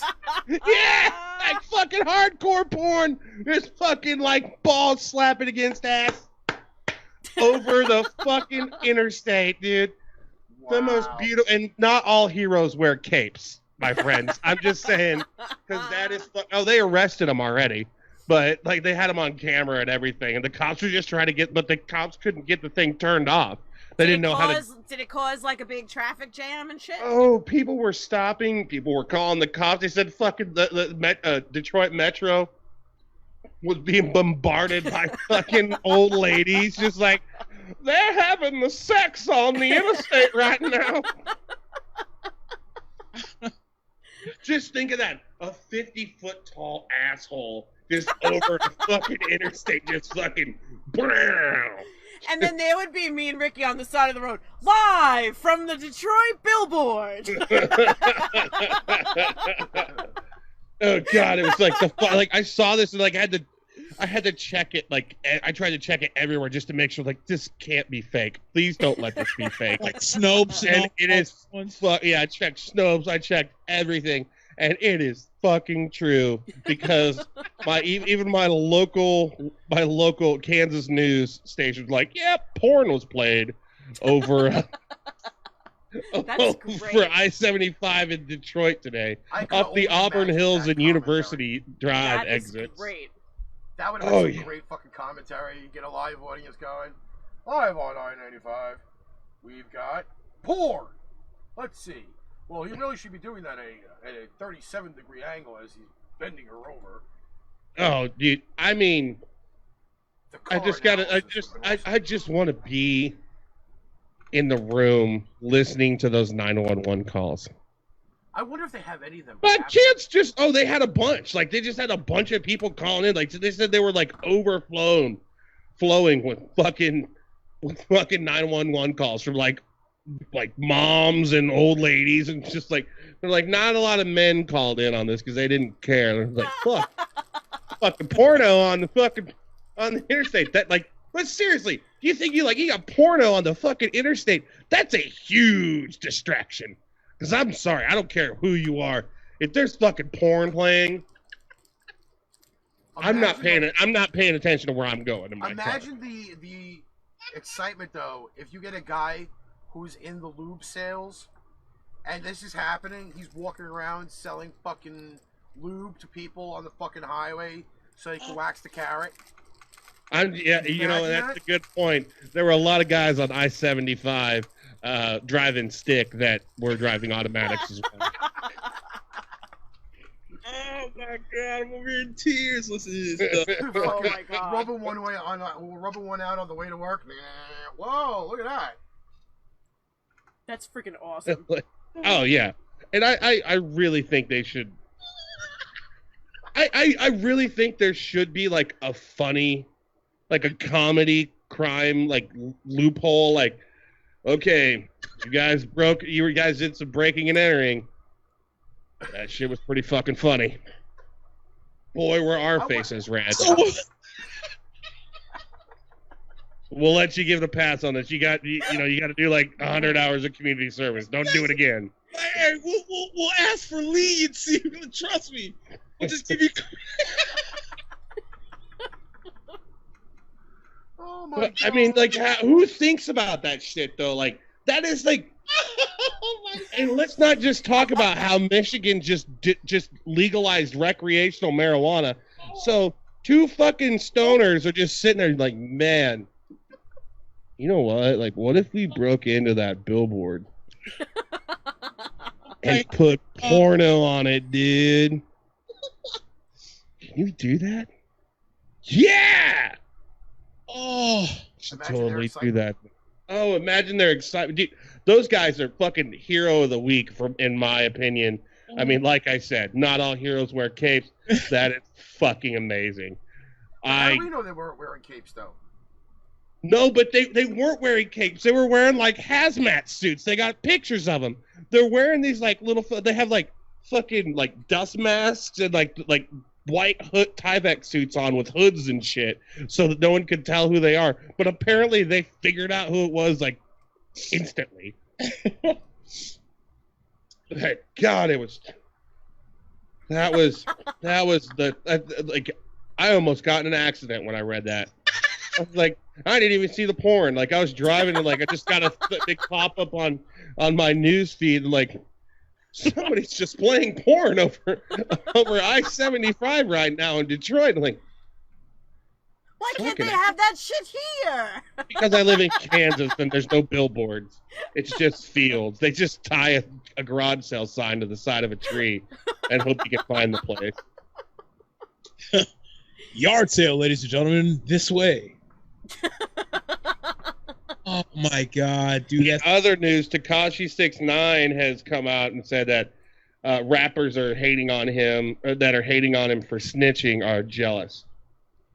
Bro, hey, and this the same idiot who came out and said, I don't want the witness protection. Bro, the minute he gets out of jail, I'm giving him 3 weeks before his obituary is put in the news. I think so. Yeah. Unbelievable. Like you're going out, you didn't call out Jim Jones for being a 9 Trey blood. Now you claim that Cardi B is a 9 Trey blood, and now you're just pretty much snitching on the entire set. And when the cops say, "Oh, we'll give you witness protection," you think you're really that strong-balled that you don't need witness protection? Dude, you be mowed down in 3 weeks. Listen, it's not like nobody knows what he looks like. He can't fade into like the background of people. Do you understand what I mean? Right. Like he doesn't fit well. He's got rainbow-colored hair. Yes, he tattoos all over his goddamn face. Tattoos all over his face and shit. Like he can't blend. Like he's not a blendable person. No. So it's not like he can get out of wherever he is and just be like, shit, no one's gonna touch me. Or maybe Tekashi just moves to Kansas because I'm pretty sure there's no 9 Trey bloods out there. I'd Kansas City or Wichita. You never know, man. That's a good point. Listen, but if Wichita's pretty hood. They'll just freaking put a sign up on a tree and be like, "Follow these signs and you'll find him." You're probably right. A guy with a huge 6'9" on his face. You're not going to sit there and be like, "Hey, is that who I think it is right there?" You are making. Oh, it's 6'9". Like I would probably shoot him just for the fact that, like, if I saw him like not shoot, like, man, I bet I could get like at least $200,000 for this.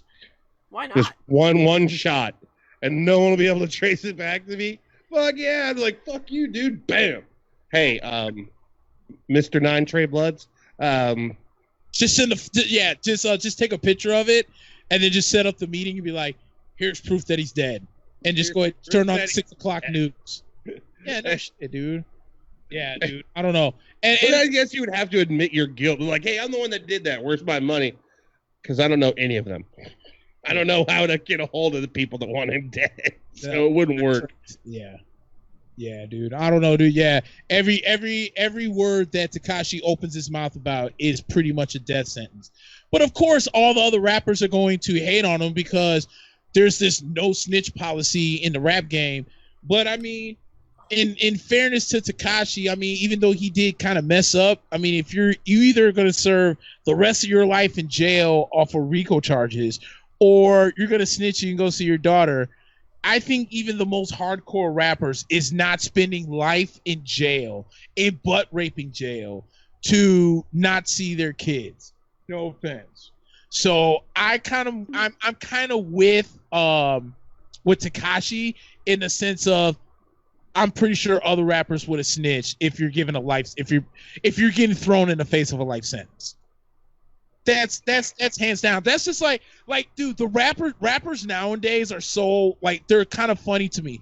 Like I don't know if you remember the story back when Nipsey Hussle died, and then what's his name caught hell, Kodak Black, because Kodak Black was with a bunch of his friends and made some offhand comment when he said that he would give Lauren London, who was Nipsey Hussle's wife, like a year to grieve and big shoulder to cry on, and he would holler at her. And then all the rappers was like, oh, I don't know who treat these new guys nowadays.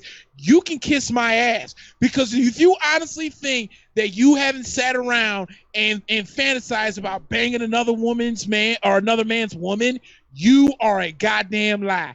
And to sit there and all of a sudden, basically, it was locker room talk, and some idiot recorded it and put it on Instagram, where like 12 billion people on Instagram, so somebody was going to say it. What he said wasn't technically out of pocket. It's just everyone was so upset because it was fresh because Nipsey Hussle died. Yeah. But it's the same idiots that make songs about banging this chick, banging that chick. I got a wife at home, but I'll bang these other two chicks, and I want to bang this wife, that other wife. But now all of a sudden, Nipsey Hussle's wife is out of bounds. Kiss my ass.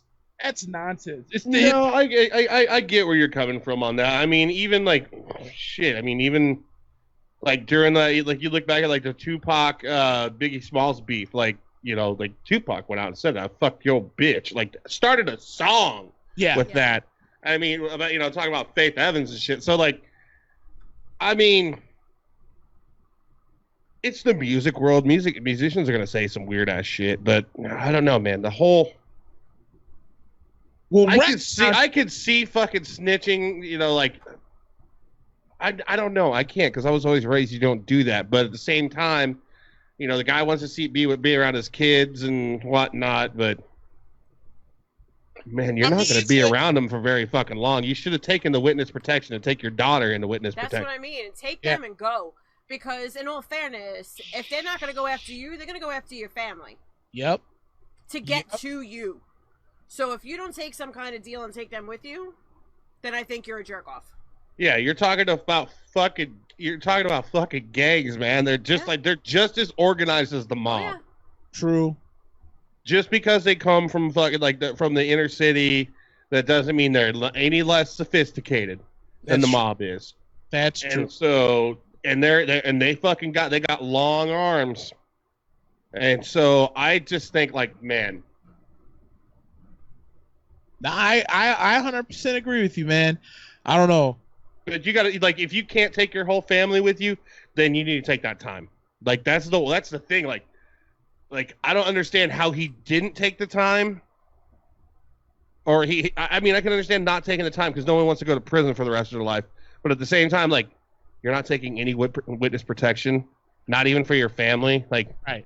What the fuck's wrong with you, dude? You should be in jail right now. You should have taken the time to keep your fucking fit because they're gonna try to do anything. But just the way it works, they just come after you, and they hit you right where it hurts first, and then they take care of you. When you're the shell of a human being, because you've lost everything, that's when it just seems like that's the way it goes. Oh, yeah. They go after what's gonna fuck with you the most, and so now his whole family's in danger.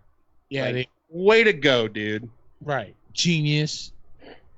Yeah, no, dude. I hear you 100%. I agree 100%. Well, I listened to a radio show yesterday, and they were talking about people who are like, who's going to be his security detail, and they're just saying like it's going to be single guys, single military vets that are freshly out of the military, that are still that still want that excitement. They don't have wives, they don't have kids. Those are going to be the ones, because if you're his security detail, something's coming. Yep. So that's the thing. Like, how do you, and does he have enough money to pay them to sacrifice their lives? Which I don't think he does anymore. Didn't they take it all? No, I don't think he does anymore either. And here's the funny thing too, because I guess Tekashi, 50 Cent, and for the life of me, I can't think of who else made some kind of weird ass. It wasn't a weird. It was a music video. But in the music video, when Tekashi started rapping, it legit had him in a police car, and all these people were shooting at Tekashi. And a lot of people believe that that was a subliminal message, because they knew Tekashi was going to get busted. They knew he was going to snitch, and they low-key told him that if you talk, this is what's going to happen to you. So with all of that going down, you honestly are going to sit there and tell me that you're not going to take the security detail? Come on, man. That's crazy. They telling you in the music video, that your ass is a snitch, and that we know you finna snitch if you get busted, and if you do talk, we're gonna shoot you. Come on, man. It doesn't take a rocket scientist to figure what's finna happen on that. And then I look at all the other guys in the rap community that aren't criminals and don't have to worry about any of this shit. Good job, guys. Yeah. Good job.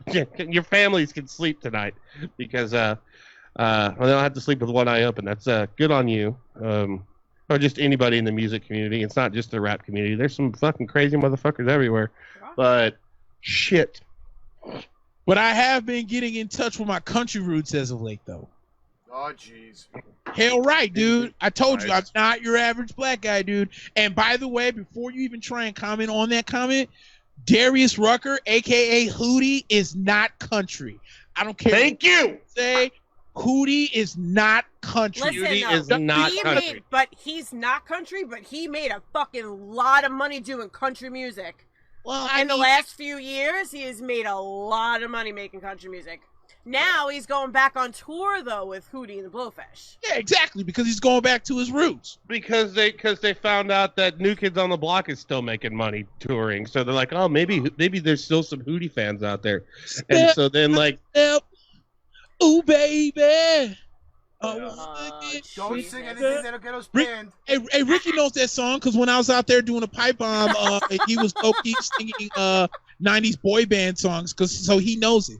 Don't let the game fool you. Hey, just because Ricky does white man anger or white guy anger or whatever they call it, inside the man listens to 90s boys band songs and knows the lyrics. In his car by himself with the windows up. Oh, no.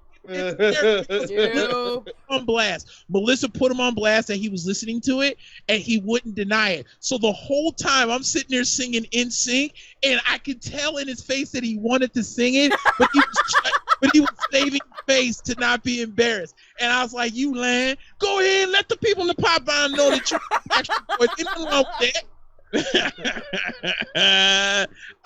like, well, thanks, guys. I'm gonna go kill myself now. Dude, those were good times, bro. Wait, you want him to turn purple? I can tell you somebody else that's on his phone that you guys wouldn't expect. Guess. Oh God. Guess. Britney Spears. Wait, look at his face for a second as I say the name. One song from the motherfucker on there. He's the fucking Karate a fucking Kid movie. Justin Bieber lover. That's all I'm gonna say. Hey, have you ever seen that He's got Bieber fever. I'm sorry, he likes Justin Bieber. He'll never admit it, but there's a Bieber song on his phone, and he sings it on the regular.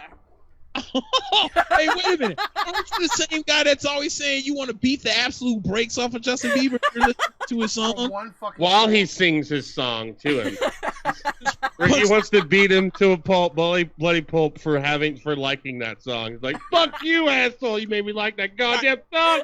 You're sitting like, baby, baby, baby. Oh, No, it's punch, actually not punch, that one. punch. Every baby's just a punch in the face. Baby. It's like the drinking game Thunderstruck. Like every time Thunderstruck, you're supposed to take a drink. Shot. And every baby is one punch to the face of Justin Bieber.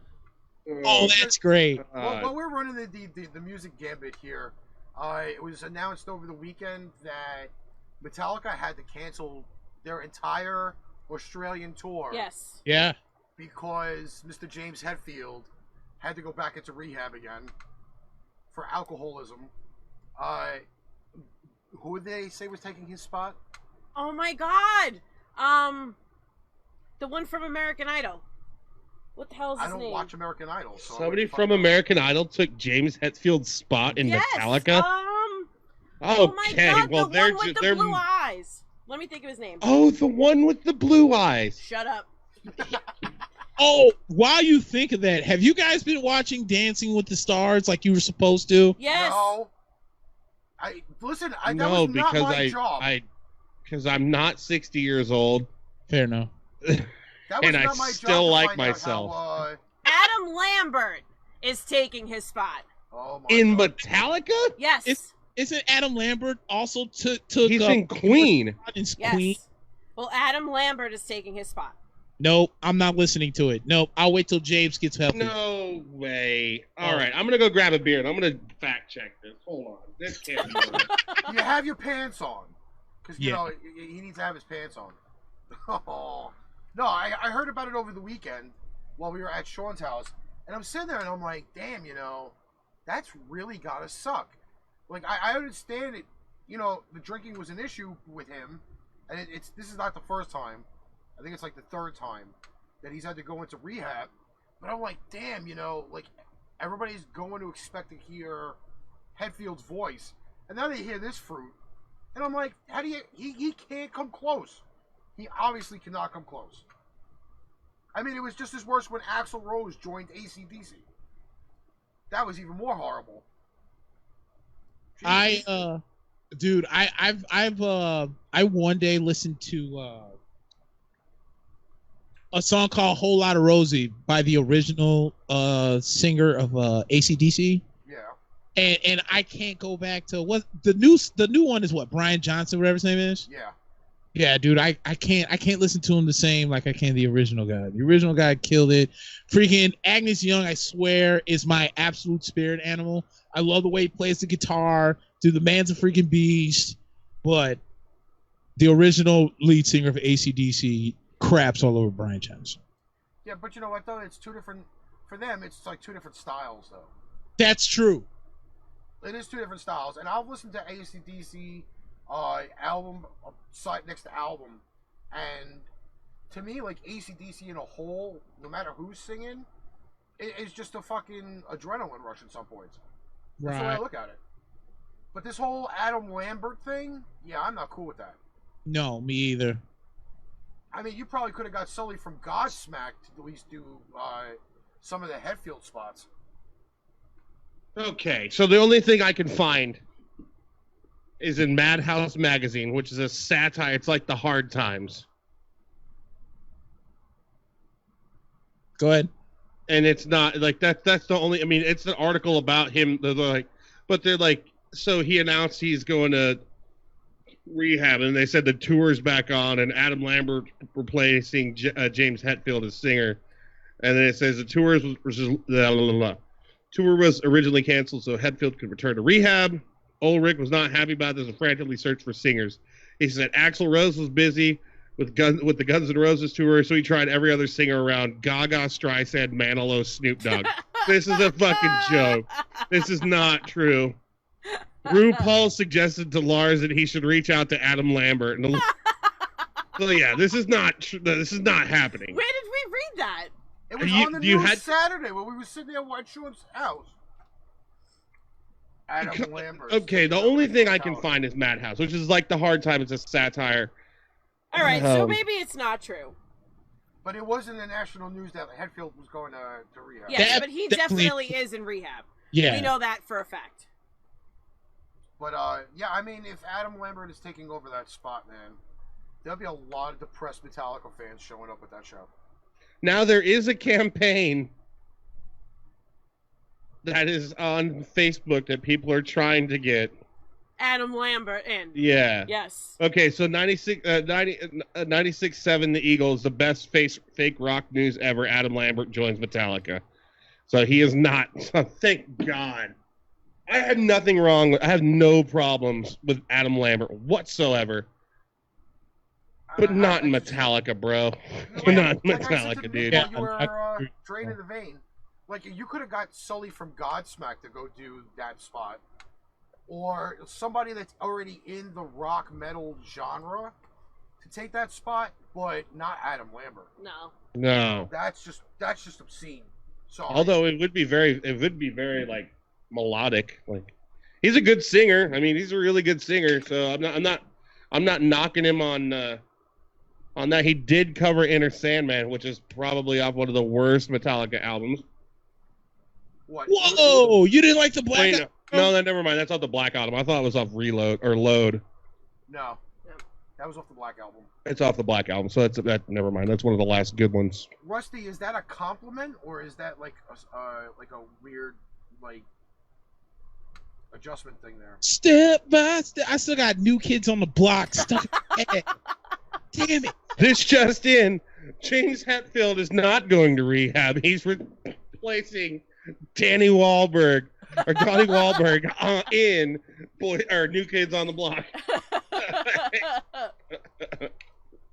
Man, you guys about made me had a heart attack on that one. I was like, fuck it. Like, I'm not even that big of a Metallica fan. I'm like, no. No, because that's what I'm telling you. We were sitting in Sean's house on Saturday, and that's what he told me, and I was like, oh, it's got to be true. It was on the news, legitimately. It was on the Fox 5 News. Well, I knew that he was going to rehab. We were sitting there, we were watching Tombstone, which is one of my personal classic movies to really say. I was going to say it's a Western, but it's not really up till the 2003s that it was really considered a Western. And then the Met game was on Channel 5, and then all of a sudden there was fucking Hetfield coming out of a building and getting into a limo, and they said he was going to rehab. And I'm like, oh, that just fucked the entire thing up. And then I was listening to 98 Rock in Tampa, and they were like, well, Slipknot is trying to reschedule their tour because they're supposed to be touring with Metallica. Mm-hmm. And now I can have Corey Taylor sing it. I don't see why not. He'd be fucking doing enough of a set with fucking Haven't Slipknot played anyway. 2 fucking sets. Like, they're only gonna play an hour a piece. Well, Metallica normally does like a 2.5 hour set. That I do know. But I mean, like, it's all of a big deal. I really just don't understand why they just couldn't get somebody that's already in the genre instead of going, oh yeah, you know what? We're gonna have Adam Lambert replace James Hetfield for this tour. Yeah. I can think of a million dudes. Like, you could get Phil Anselmo to do that. Like, he could do it. That's like replacing all of Alex's liquor with fucking wine coolers. What, what, Adam Lambert? Yes. I was like, Phil Anselmo, like, what the fuck you have against Pantera, asshole? Like, That's like, Alex, here, we're going to give you 2 cases of wine coolers. Get hammered off of this. I'll tell you what, though. Been drinking the fuck out of those seltzer cocktails. They got vodka. Those White Claw things? Nah, I don't drink White Claws. I'm a fucking adult. Hey, I'm like, please don't tell me. Wait, bro. Them things are horrible. Absolutely horrible. But there's these other ones, and I can't remember exactly what they're fucking called, though. But they're like a hard seltzer, but instead of like being a malt beverage, it's like a vodka cocktail. So it's like a vodka tonic or like a vodka and seltzer with like just flavored seltzer. Like, it's like vodka mixed with LaCroix, and it's fucking, man, I'm telling you, it fucking to the moon. And low calories, like I watch my girlish figure. I mean, fucking A. I didn't like Nick's. What's going on over there, Nick? He said something about. There's the Fiend, Joe. There's the Fiend. There's the Fiend. I'm sorry. I'm watching Raw right now, and it just got super interesting. And the Fiend character that they made Bray Wyatt has been probably one of the most genius things that the WWE has done in a long time. Hey, Lynn, why don't you jump on with us for like the last 20 minutes? Hell right. Come on, Lynn. You got my Skype thing already? Jump on in. Oh, what's a compliment, I guess, just pointing it out. Patrice was the greatest. Patrice O'Neal? Yes, Lynn, we are still on. Hilarious, man. We are still on. We're burning the oils on Monday night.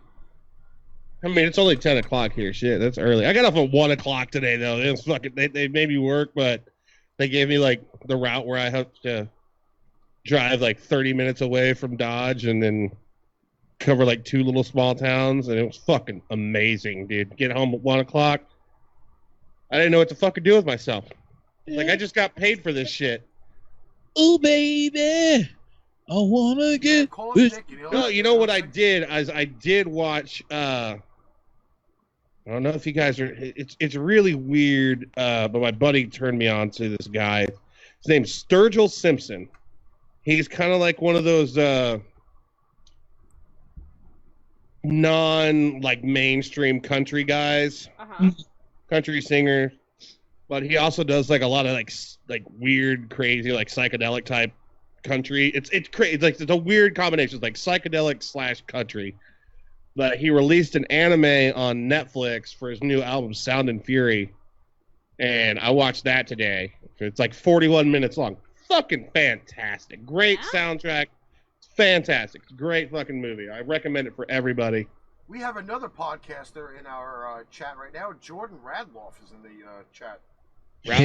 Roddy Radloff. What's up, dude? Haven't talked to you in a while. Yeah, we got everybody coming on tonight. It's been fucking crazy. Been a great show so far. Yes. I'm still stuck on that. I'm sorry, I'm still stuck on that porno on I-75, dude. I'm over it, just still dying. Dude, imagine you're driving home. You got the kid. Well, I mean, I don't have kids either, but like you got the kids in the back screaming about fucking nonsense, and then you got fucking. All of a sudden, you just see like hardcore anal going down the I-75 in Detroit, like. Close your eyes, kids. Daddy's gonna pull over for a second. This is the most beautiful thing I've ever seen. All right, Lynn, all right. Since So your we got your Lynn birth. here now, and Lynn, Alex was telling us a story that in Detroit, somebody hacked into a billboard on the side of the highway and put porn on the billboard. Oh shit. So we were discussing, like, driving down the road and seeing porn. Like, what would you do? I would pull over. Oh, nice. Great answer. Great answer. I did not see that coming, I'm not gonna lie. Well, I mean, I agree with her, though. I mean, if we have porn, like, blasting over the interstate, like a how, drive-in as a movie. good Christian human, are you not going to pull over and watch it? Like a drive-in movie. It's like Even a better if you're not movie. alone.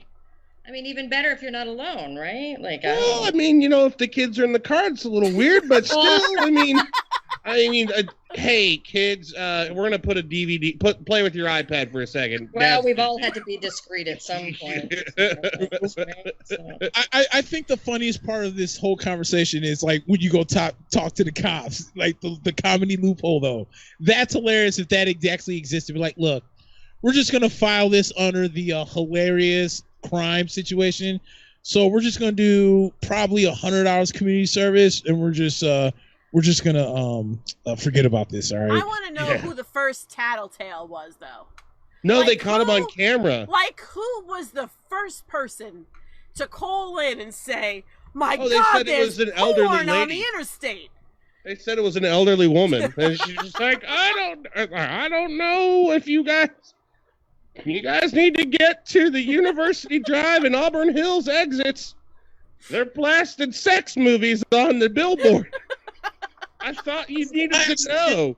almost verbatim of what she said. It's just like they're playing sex movies on the interstate. I figured you guys need to know somebody needs to go to jail for this. Wow. And I say that's an evil bitch because, dude, if that's not like, I want that. I would pay for that person to be a celebrity at my birthday party. Like, here, dude, I'll pay your court costs if you know. Show up to my birthday just so I can tell every single friend that shows up, the 5 of them that are there, and like talk about your adventures in porno on the interstate because, goddamn, that's a fucking hero. Goddamn. That's a fucking hero, right? Those 2 people are heroes, and I don't care what you tell me. That's true America, right? That's a real American. Wow. Yeah. Well, for everybody just joining us now, whether it be on Mile High Radio, Spreaker, iTunes, Spotify, whatever media that we're sharing this to after tonight's show, we do have Lynn Brunet on, one of the heads of MileHighRadio.com, and a really, really good friend to all of the shows that are being produced currently. Lynn, thanks for joining us. Hey, thanks for asking. I am the head. Just see, now she's the head. She graduated. Okay. Just to clarify that point. Just so you know. Because I've seen other titles on other people's pages, and you know, no. But again, like we mentioned before, Lynn has been a very big inspiration to us. She's been fighting for us to get us everywhere, and there's a great relationship between everybody that's on this screen and a bunch of other people that are on Mile High. Stephen Arnold down from Perth, Australia. Terry Little from Iowa. Is it Iowa, Lynn? Or is it Idaho? I keep forgetting. I think it's Idaho. Yeah, Idaho. The potato state. Yes. Yeah. So I mean, there are a lot of great relationships going on with everybody. And Lynn has been linked to Pipebomb, so we welcome her on the show. Thank you for coming on. Hey, Ricky, you're cutting out for a Yeah, second. your sound is When is that never gonna fucking happen? I don't know. It's just like it's it's Skype. like you're. I think It's like it's you're. I I don't know if it's Skype. I've never had that issue. It's just Well- like when Ricky, it's like your Skype gets drunk and then it just stops Yeah. talking. I just do that on my own. I think it's just your computer gets drunk, and Maybe your computer is like overloaded because there's so many people on. But thank you for asking me to jump on. I just finished doing my live. You guys started like a half an hour before I did, and I get off and I'm like, holy shit, these guys are still live. This is great. Yeah, So, right. and I thought I went like long. We're But- just sitting hanging. No, and that's what I love. You know, that's what happened last year, or maybe it was 2 years ago. I had a memory pop up on Facebook today about, you know, another thing of a bunch of us just hanging out, because that's what we do today. It's International Podcast Day. This is like the best fucking platform there is. And today's the day that we do it. We talk about it. We show how to do it. We tell people where to get it.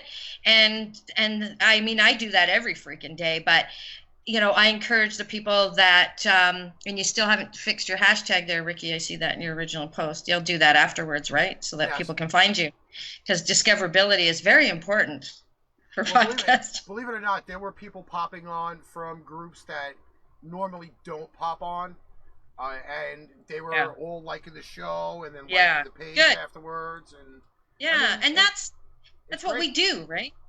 Yeah, So, I mean, we've been on now couple 2 hours. and 10 minutes. Okay, yeah. And you guys are awesome, and you're hugely supportive. And I have to say, you know, Ricky and Melissa, like, with that whole fiasco that happened to me, like back in July when I tried to cross the border and they decided that they weren't going to let me cross the border.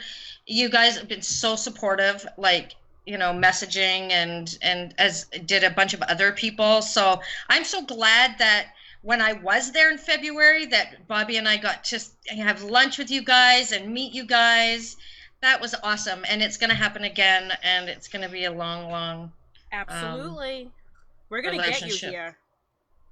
Yeah, I'm gonna get there. I will get We there. are gonna get you here. We're gonna figure this out. Crazy, just crazy. But you guys are great. I'm so glad that our paths crossed. Absolutely. And you guys are solid, and I'm so grateful to know you guys and all of you guys doing a great job. Thank you for doing this and spreading the word about podcasting, because that really is my mission. So. Well, now we have Nicholas on board. We got Alex on board. The four of us currently right now, and I know there's other people that are not here right now. Stephen Waldman, Sean Matrai, pretty much our personal fucking forecaster, weather forecaster.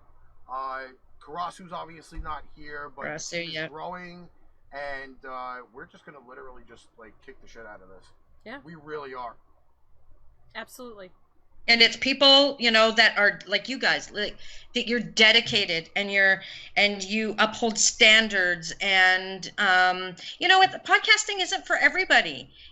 It's just really not. And you have to love talking, and you have to, for me, and now I haven't done my show now it's been over a year. So I have to live vicariously through all of you guys. But to me, just shoot me if I wasn't in podcasting. And I am going to have a podcast again soon, but it's either for you or it's not for you. And I am honored to work with people that are just so,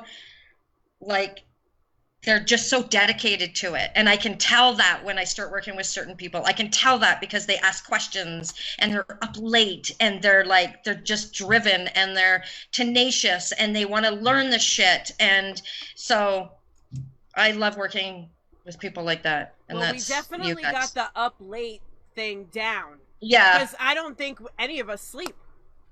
No, I don't think so. I do. I try to sleep. Yeah, don't put me on that list. Hold on. I like to sleep.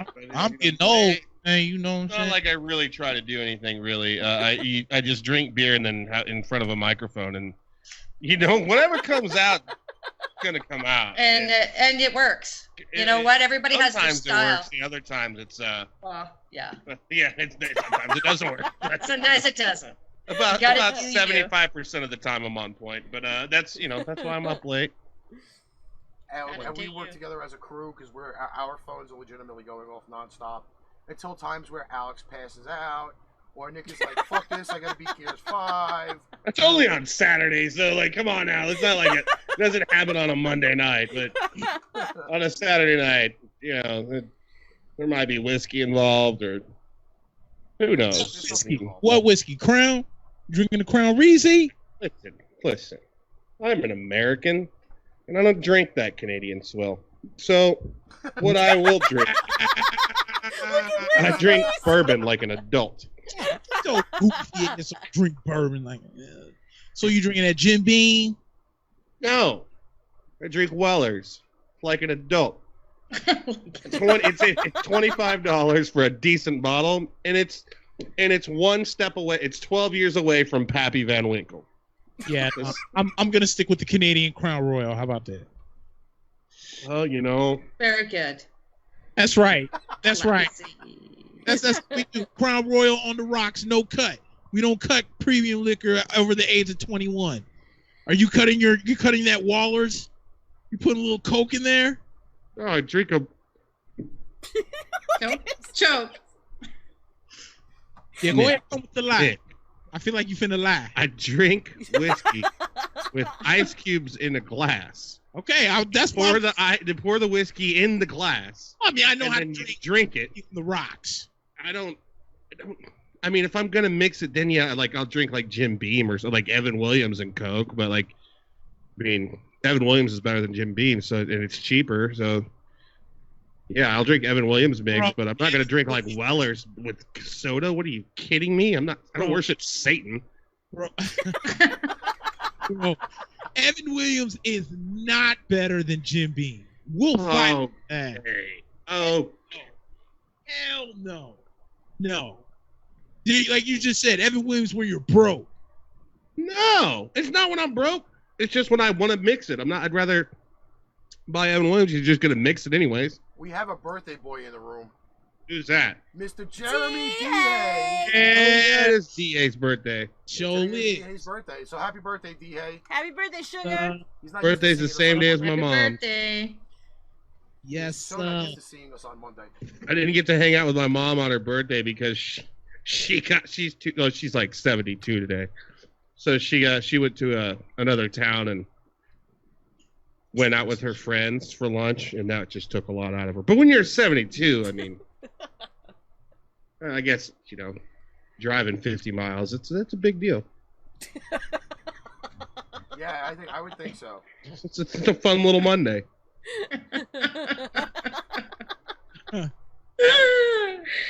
Oh, Lordy. So I'm still trying to figure out who Billie Eilish is. Like, what is this girl? What is this girl's like gimmick? Is it just looking depressed with like fake blood on her face? And let me tell you what, because at the job that I work at, they all love Billie Eilish, and it is just like this. I don't get it. I don't get it either. It's like real emu, and That is not emo music. No, bro, that is not emo music. Emo music is actually Wait decent. a minute. Did you just call emo emu? emu. Isn't emu It is an animal? not a. It is not an Australian version of an ostrich, sir. Bro, I'm like, telling emu you- is I'm an animal, telling isn't you, it? when I have to go in the back and get stuff, I'm like, what are you playing? They're like, Ev, this is Billie Eilish. Turn this crap off. I'm getting depressed just opening the restaurant. I was like, man, why don't you set the mood straight? Like, play something that's gonna jump my soul. I don't want to hear none of this. And I came and I nobody wants to listen to this. She looks like a fucking. Okay, here's all I've gotten from it. And I've lost some friends over talking about how I'm not impressed by her. I got one friend who's a 37-year-old man. He's like, oh, she's the next big thing. She's like the revolution in music. I'm like, okay, the revolution. Well, we don't have music now, so like, where's the revolution coming from? Please. But no, like she just looks like this, like she looks like a sadder version of Marilyn Manson, but not as edgy, and the music sucks. Yeah, no, like that's what it is. It's just like she's just like this, like depression. like she's a shitty goth kid. That's the thing. She's a goth kid that doesn't wear black. That's what it reminds me of. But the music sucks. Like, I'll listen to Skinny Puppy, like, more than I'll listen to, like, whatever, or The Cure, versus, like, her stuff's just, like, not even... I don't even know if I can be depressed because I'm offended by the music. I'm just like, this is... I can't even be depressed properly to this shit. Now I need to go Google it because I know I've heard the song, but I can't place it in my head. I've tried, like, I've tried because, like... I got a bunch of friends that are just like, oh man, it's really cool. You just got to give her a chance. And I've tried. When my friends tell me to listen to something, I will do it, and I'll listen to an album until I have to turn it off. If I've got to, and I could make it through half of a song with her, like, fuck this shit. It's stupid. Like, I can't. I mean, it's I'm not gonna have stupid. to go listen. It's not stupid. It just wasn't made for me, and. I don't think I understand anybody that it was made for. Yeah. Because it just seems like it's just a bunch of depressed kids that are just like, it's all cool. it is. It's cool to be depressed. Like, it's not even emo music. Like, emo music was like for the sad kids that wanted to slit their wrists, but they didn't have the balls to, so they listened to music about slitting their wrists from bands that didn't have the balls to. Like that was, but it was good music. It was heavy. It was fucking decent music. I mean, I could get down with some My Chemical Romance. Not anymore, really, because I like myself. But I mean, there was a time when I could listen to it. But still, like this, like I was just like I tried listening to like, okay, Yeah, I can't get into that. I hear you. It makes me want to kill myself just so it'll stop. Yeah. But I get you. You're not allowed to do that until Arch Rivals is over. Yes. No. well, I mean, I'm not gonna listen to any more Billie Eilish because like I never thought being depressed was cool. But I mean, I guess it was when you were like the goth kids were out, but at least they looked neat. Here I go drinking the fucking clear bottle again. What is that? Mountain Like Dew? Mountain Dew. Well, you know, that stuff's it going just to give you, fades like, into the ball green screen. cancer. It fades into the green screen. Yeah, it does. Yeah. I totally keep forgetting that. I'm like, what the hell what are you holding on to? Well, I remember, like, I always get yelled at when I was on the other podcast, and I would always wear a green shirt, like a green Ninja Turtle shirt, so my head was just like floating. I probably will do that on Thursday. It Well, that's- happens with other colors too, though. What was it, blue? I was wearing my the safety orange shirt the other night. Yeah. And the green screen went right through that too. Really? Yep. With orange? Yep. Because it's a safety Holy orange. cow. It was crazy. It was just me. It was like half my shirt was the field, and then there was the rest of the shirt, and then it was my head. It was crazy. So he was the football on the field. I was the football on the field. It's crazy. Let me tell you, that safety orange shirt that he wore, we had to go shopping. And we walked into the store, and he's like, babe, you're not going to lose me at all. Because I could see him from 6 miles away with the safety orange shirt on. So that's why I wear like a lot of He black, looked like so a I can like traffic cone. blend into the shadows, and so no one will see me when I go to the store. He looked 'Cause like a that's- traffic cone. Because like nothing pisses me off more than when I have to go like out to the store and actually get food that I can't send my wife to do it. Man, the Walmart pickup thing's fantastic. Because I really don't like to leave my house, so that's why I wear all black and stuff. So then I go to the store, like if I see somebody I know, I can like hide behind these clothes. And I usually duck into the clothing rack anyway, so nobody can see me.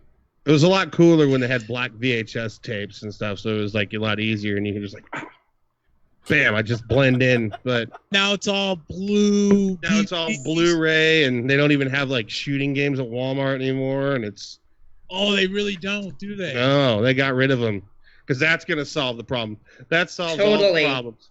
That solves all the problems, just like it did after Columbine. Yeah. Well, here's all I'm gonna say. I'm legit about to download Borderlands. So if I'm on the 6 o'clock news at some point within the next 3 weeks, we'll just pinpoint it straight to the video games that apparently is the reason. Come on, man. People are smarter than that, dude. Well, I feel bad. Like I've been playing Call of Duty since version 2. Trust me, I've shot nobody since then. yeah. Oh, I mean, I've been playing like since like Doom and shit. I mean, come on now, like the game they blamed Columbine on, I've not shot anybody. So, also, I saw a really funny meme today that was just like a sad, fat Marilyn Manson, because he's put on a lot of weight. Haven't we all in our older age? But he's just like, Marilyn Manson just really wants to be blamed for a school shooting again, and it shows. And he's just sitting there like, oh, like just looking just sad and pathetic. I'm like, man, that guy's just waiting to be blamed for it. But his time is like, but that's the only thing they can blame video games on it, instead of like, I haven't heard music yet that would make me want to shoot up a school. Well, that's come on. out today. That's I could say that's all bullshit. Look, we get the same music in Canada. We have the same video games in Canada. We have the same shows in and Canada. I'm talking shit on Canadian whiskey. Cool. Thanks for letting me know on that one, guys. Thanks. Dude, I thought you knew. The clock behind her Hell said. no, I didn't fucking put that shit behind. I don't read the clock. It's got arms on it. It's not digital. I haven't been able to tell time on one of those fucking things since 1998. I had a Timex, for the love of God. Yeah, I thought you It's knew. like, no, I had no idea. Like, we sit there and like, oh yeah, Canadian whiskey fucking sucks. So up here in Canada, like, Hey, God wait, damn it, you guys are assholes for just leaving me in the fucking No, see, dirt that's over here. okay. That's okay. We're sorry our whiskey isn't good enough for you. Now, I do want to try. Hold on, I do want to try the Trailer Park Boys whiskey, late that now. Liquorman's. Too late. It's too late. I do want to try Now it. I Canada really want- doesn't want to sell you their whiskey. So that's it. I know. I've been trying to get it here. They don't have. It's not legal. They can't. They won't sell it in the United States.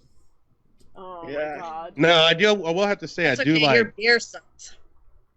Your Listen, beer's from lady. Canadians peeing after drinking beer. Listen, lady. Wow. Wow. She said, we live in a country where Odell's Brewing Company exists. It is a fantastic beer. Not had a bad one from them. Anyway. No Although offense. it does come from the Colorado River, which does probably come from Canada. And it is probably... Let's not talk about it. I'm just saying, the Molson, you can definitely taste the Molson in there. Oh, God, that was good. But, yeah, we get all the same stuff you guys watch, and we don't have the same issue up here. So every time I hear that, oh, the video games, and oh, this, and it's the music, and all that shit. We watch the same things you guys do. We listen to the same stuff you guys do, so...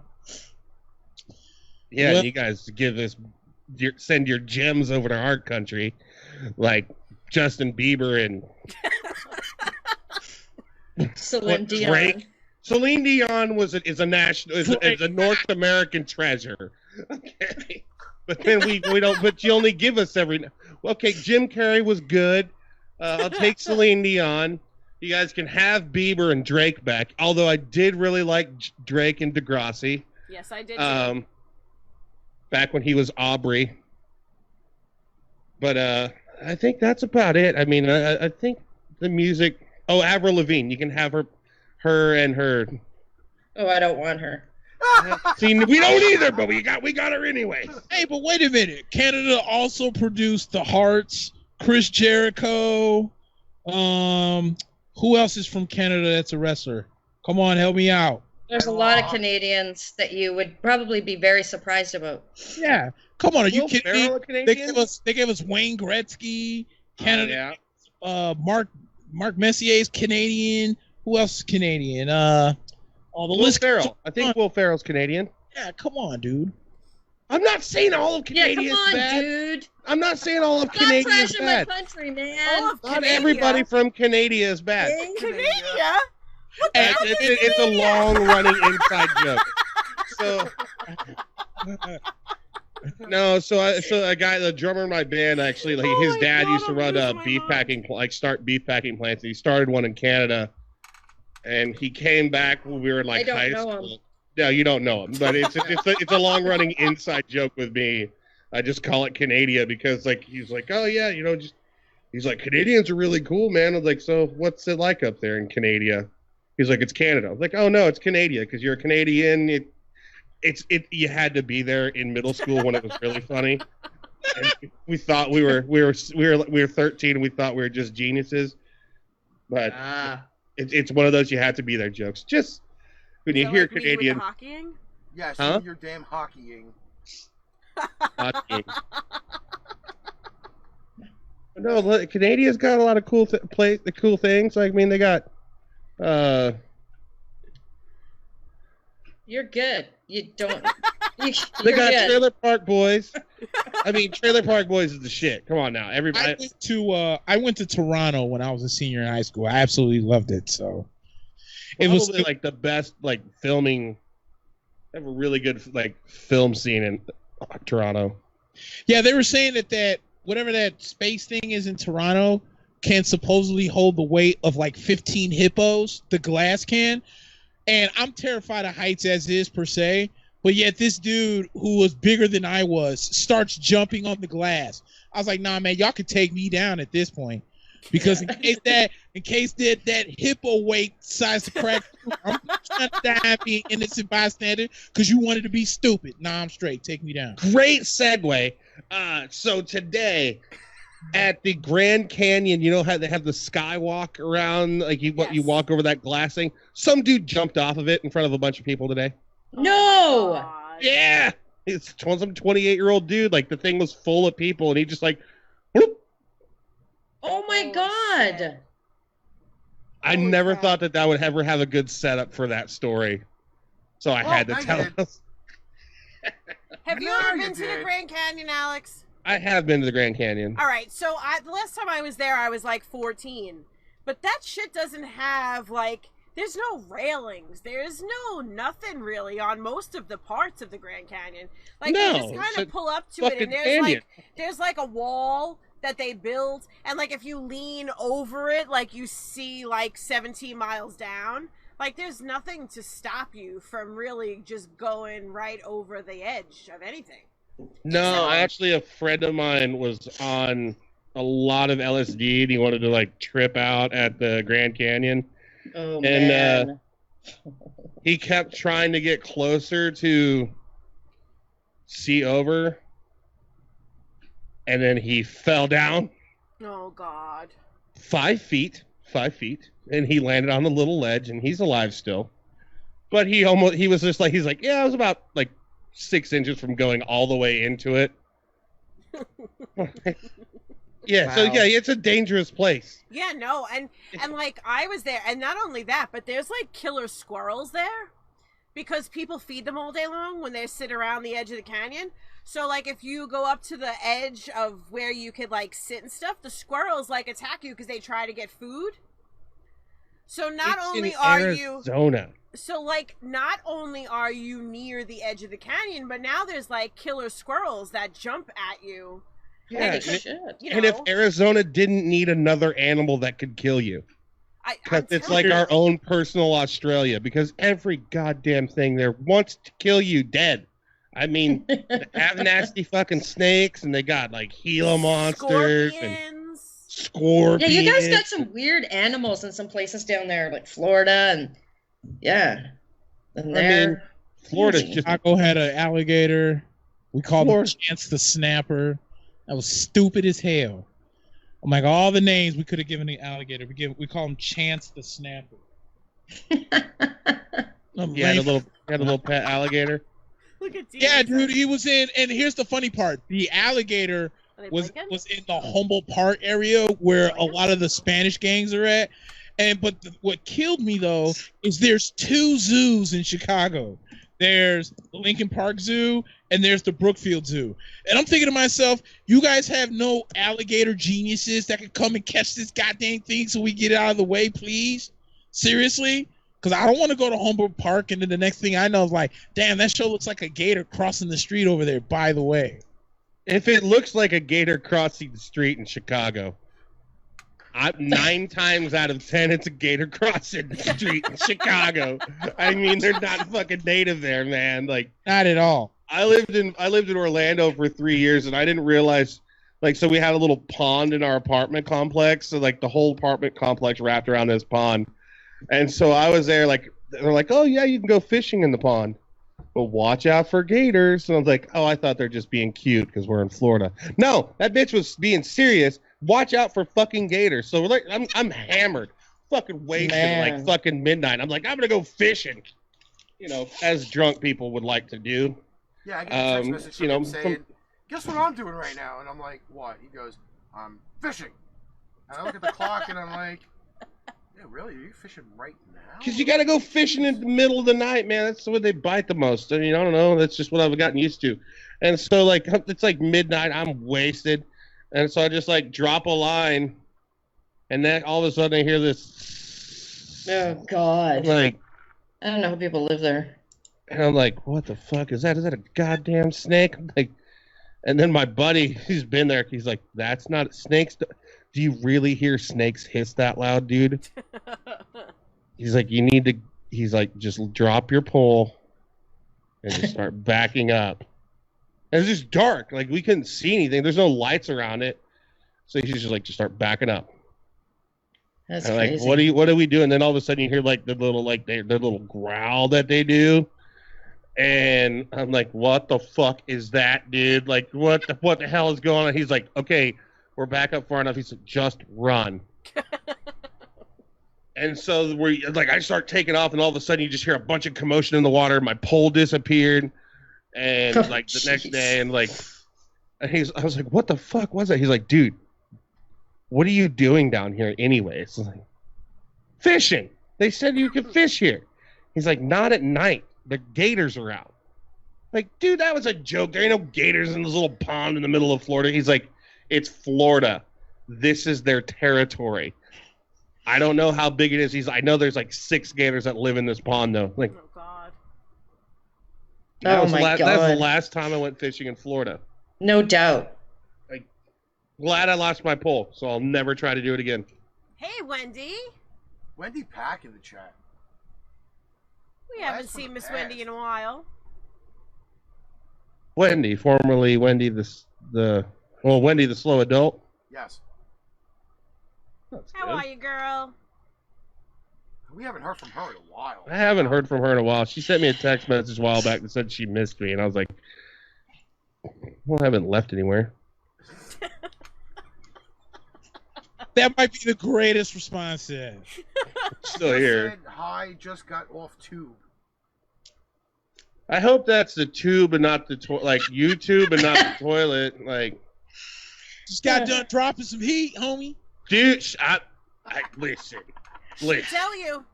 She tell you, and also she will send you a photo that you do not and you cannot recover from ever in your life. And just to prove what she's just done.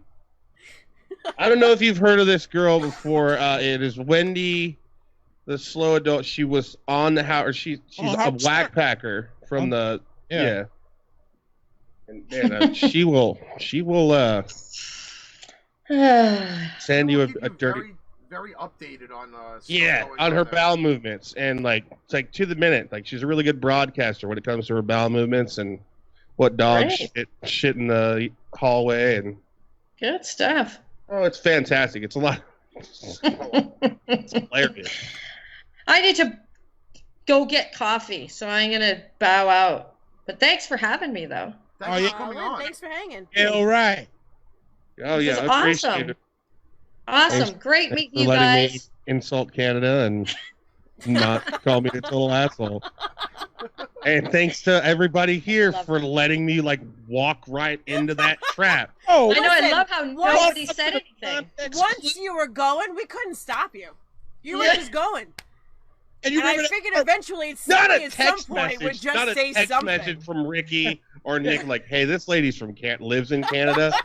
Wait a minute. Shut the fuck up. I thought you got caught on to the context clues when she specifically said I couldn't cross the border. What? I don't know what border she crosses. There's two in this country.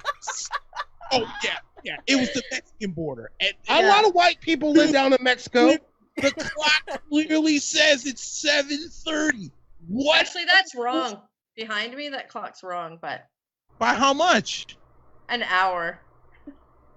Okay, it's still she could be in mountain time. She could have crossed the Colorado-Kansas border. Yeah. Okay. Oh yeah, because the Americans are like, I'm sorry, ma'am, but you can't come into Kansas. Well, from Colorado, actually, they do stop quite a few people because Colorado is a recreational marijuana state and Kansas is not.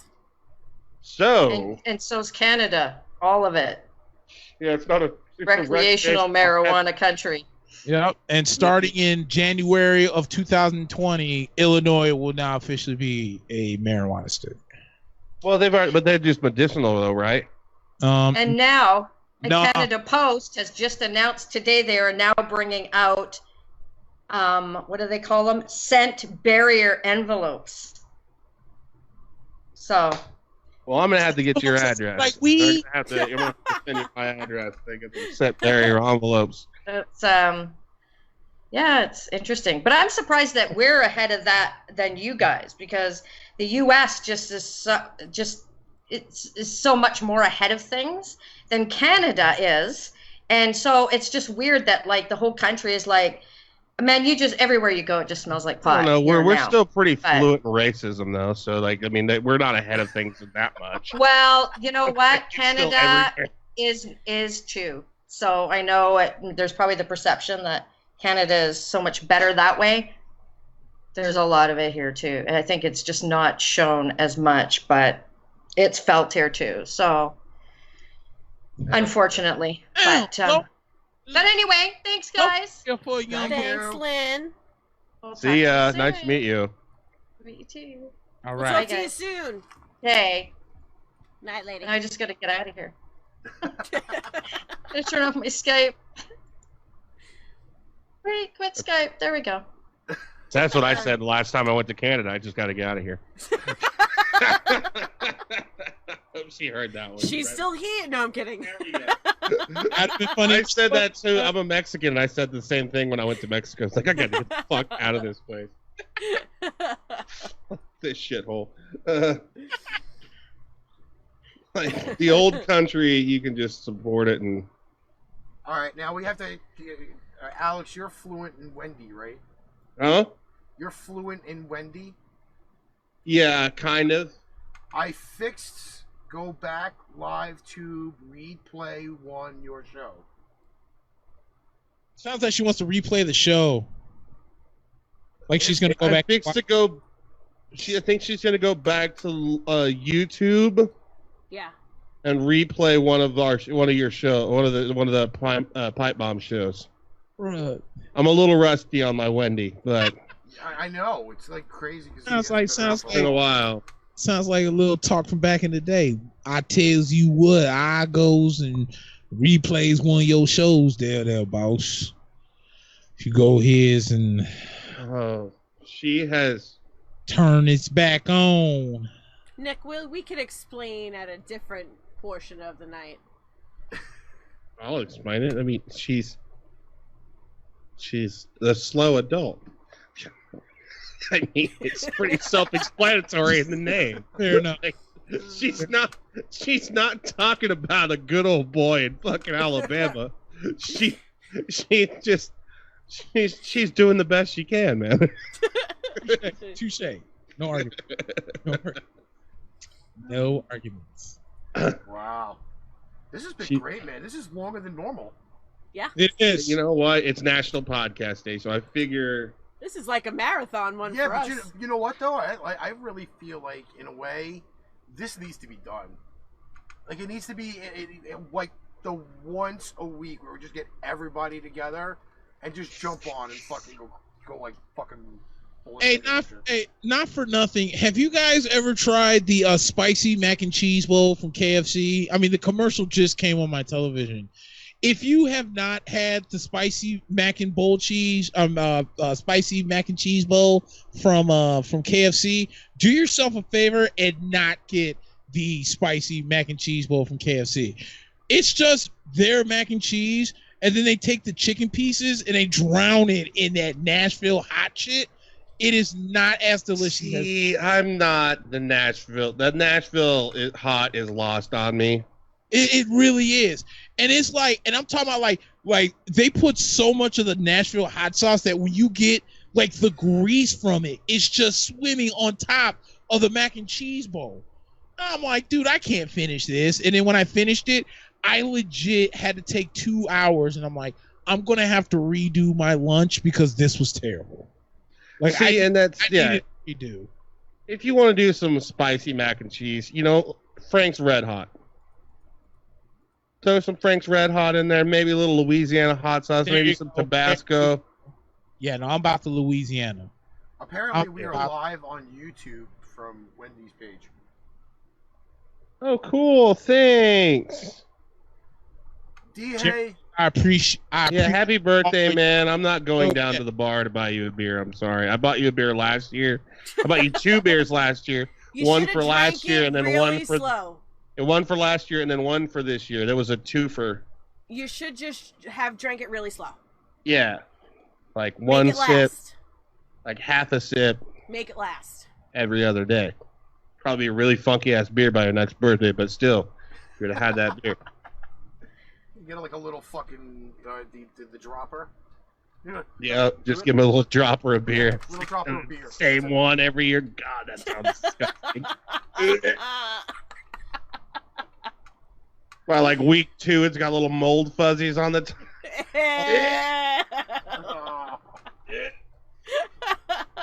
You got your basket there, Alex? Huh? You got your basket, your yak basket? Oh yeah, I got the yak basket. I got it. It's always here. Jeez. And honestly, the reason I have the yak basket is because Wendy Pack sent me diaper picks. Stop! That I was not asked for. That were not asked for. Come on. One of my former colleagues, he was the one that requested it, and then it got sent to me, And I'm still a little salty about it. I don't blame you. Oh yeah, I bought him like 6 beers. So Yeah. yeah. See, so that D-Hay, should you're have fine. freaking held you over definitely until this year. Especially if you didn't open them. 100%. You should have spaced that shit out. And They it were would on work for you. tap. You know, they were at a bar. Whatever. Right. Watched the Raiders play the Bengals, I think, last year, and we almost lost. Well, I'll say this: saddle up for tomorrow's show. Oh, it's gonna be a good one. Oh, it's gonna be a good show tomorrow, and I can only imagine what's gonna fly out of Todd's mouth. Listen, That's the thing is I don't even want to compliment him because there was so much good done in that game that I don't want to give him the satisfaction of like complimenting it. And You know I'm just what? gonna have to focus on everything that was done wrong on that game. I feel like tomorrow, because most of the time, like, I catch you guys, like, mid-show. I think I'm going to have to watch from the beginning just for the sheer abuse nature that's going to go on. Oh yes, hands flipping down. It's gonna be some abuse nature. And Like- there is no Everybody's need. seen blood. And you know what? I think you should just keep your mouth closed about Green Bay for right now. actually, we don't even talk about What am Green Bay I tomorrow. going to keep my mouth about Green Bay that the SOP? We already talked about it on the last episode. Yeah, yeah. What are we going to talk about? That they're incapable of running for 1 yard. 1,500 pounds. All I know is that because I'm in the chat with all of you guys now, I watch everything you guys say, and then that's all you did was add that little snippet about Green Bay at the end of that one little thing you said. no. And I Let was me like, tell son you- of a bitch, couldn't let this fucking die. You And had let me- to and lure let me me- in let me to explain- make me let me- say Oh, something. don't worry. Don't worry, Melissa. I'm going to light him up tomorrow when we come talk about them boys. Hey, wait a minute. First off, y'all can piss off on that. All of a sudden, I'll be in touch. Yeah, okay. No, here's what happens. You're in the chat room, but you don't say jack. You look at everybody else's stuff, but you don't say jack. And I'm thinking to myself, why in the sand blue hell are you in here if you're not going to say nothing? So I could not help by saying that it's tomorrow or Tuesday show should be a great show. Everybody's team won unless you root for Green Bay. And the minute you called me a dork, hello, there she is. She's freaking alive. Thank you. She's just opened herself up for the abuse. I swear, dude. Exactly. We'll come into the chat room and then say like all right. So Alex drops like 30 sentences. Ricky's drops like 40. Todd drops like 15 at best. I'm trying to be somewhere between the 30 and 40. And if Melissa says one thing in the room, we would be lucky. Well, I'm not gonna wait. I'm not gonna lie, because twice I went to type something, and because me and Ricky were watching the same fucking thing, he said exactly what I was gonna say 2 seconds before I said it, and I was like, "What the fuck is the point of typing it then?" Because we're gonna be saying the same thing. So I was like, "I'm just gonna let him talk," you know? Well, Whatevs. Well, you better hope that God. Well, I think Dallas plays Green Bay this week, so we already know where I'm leaning at.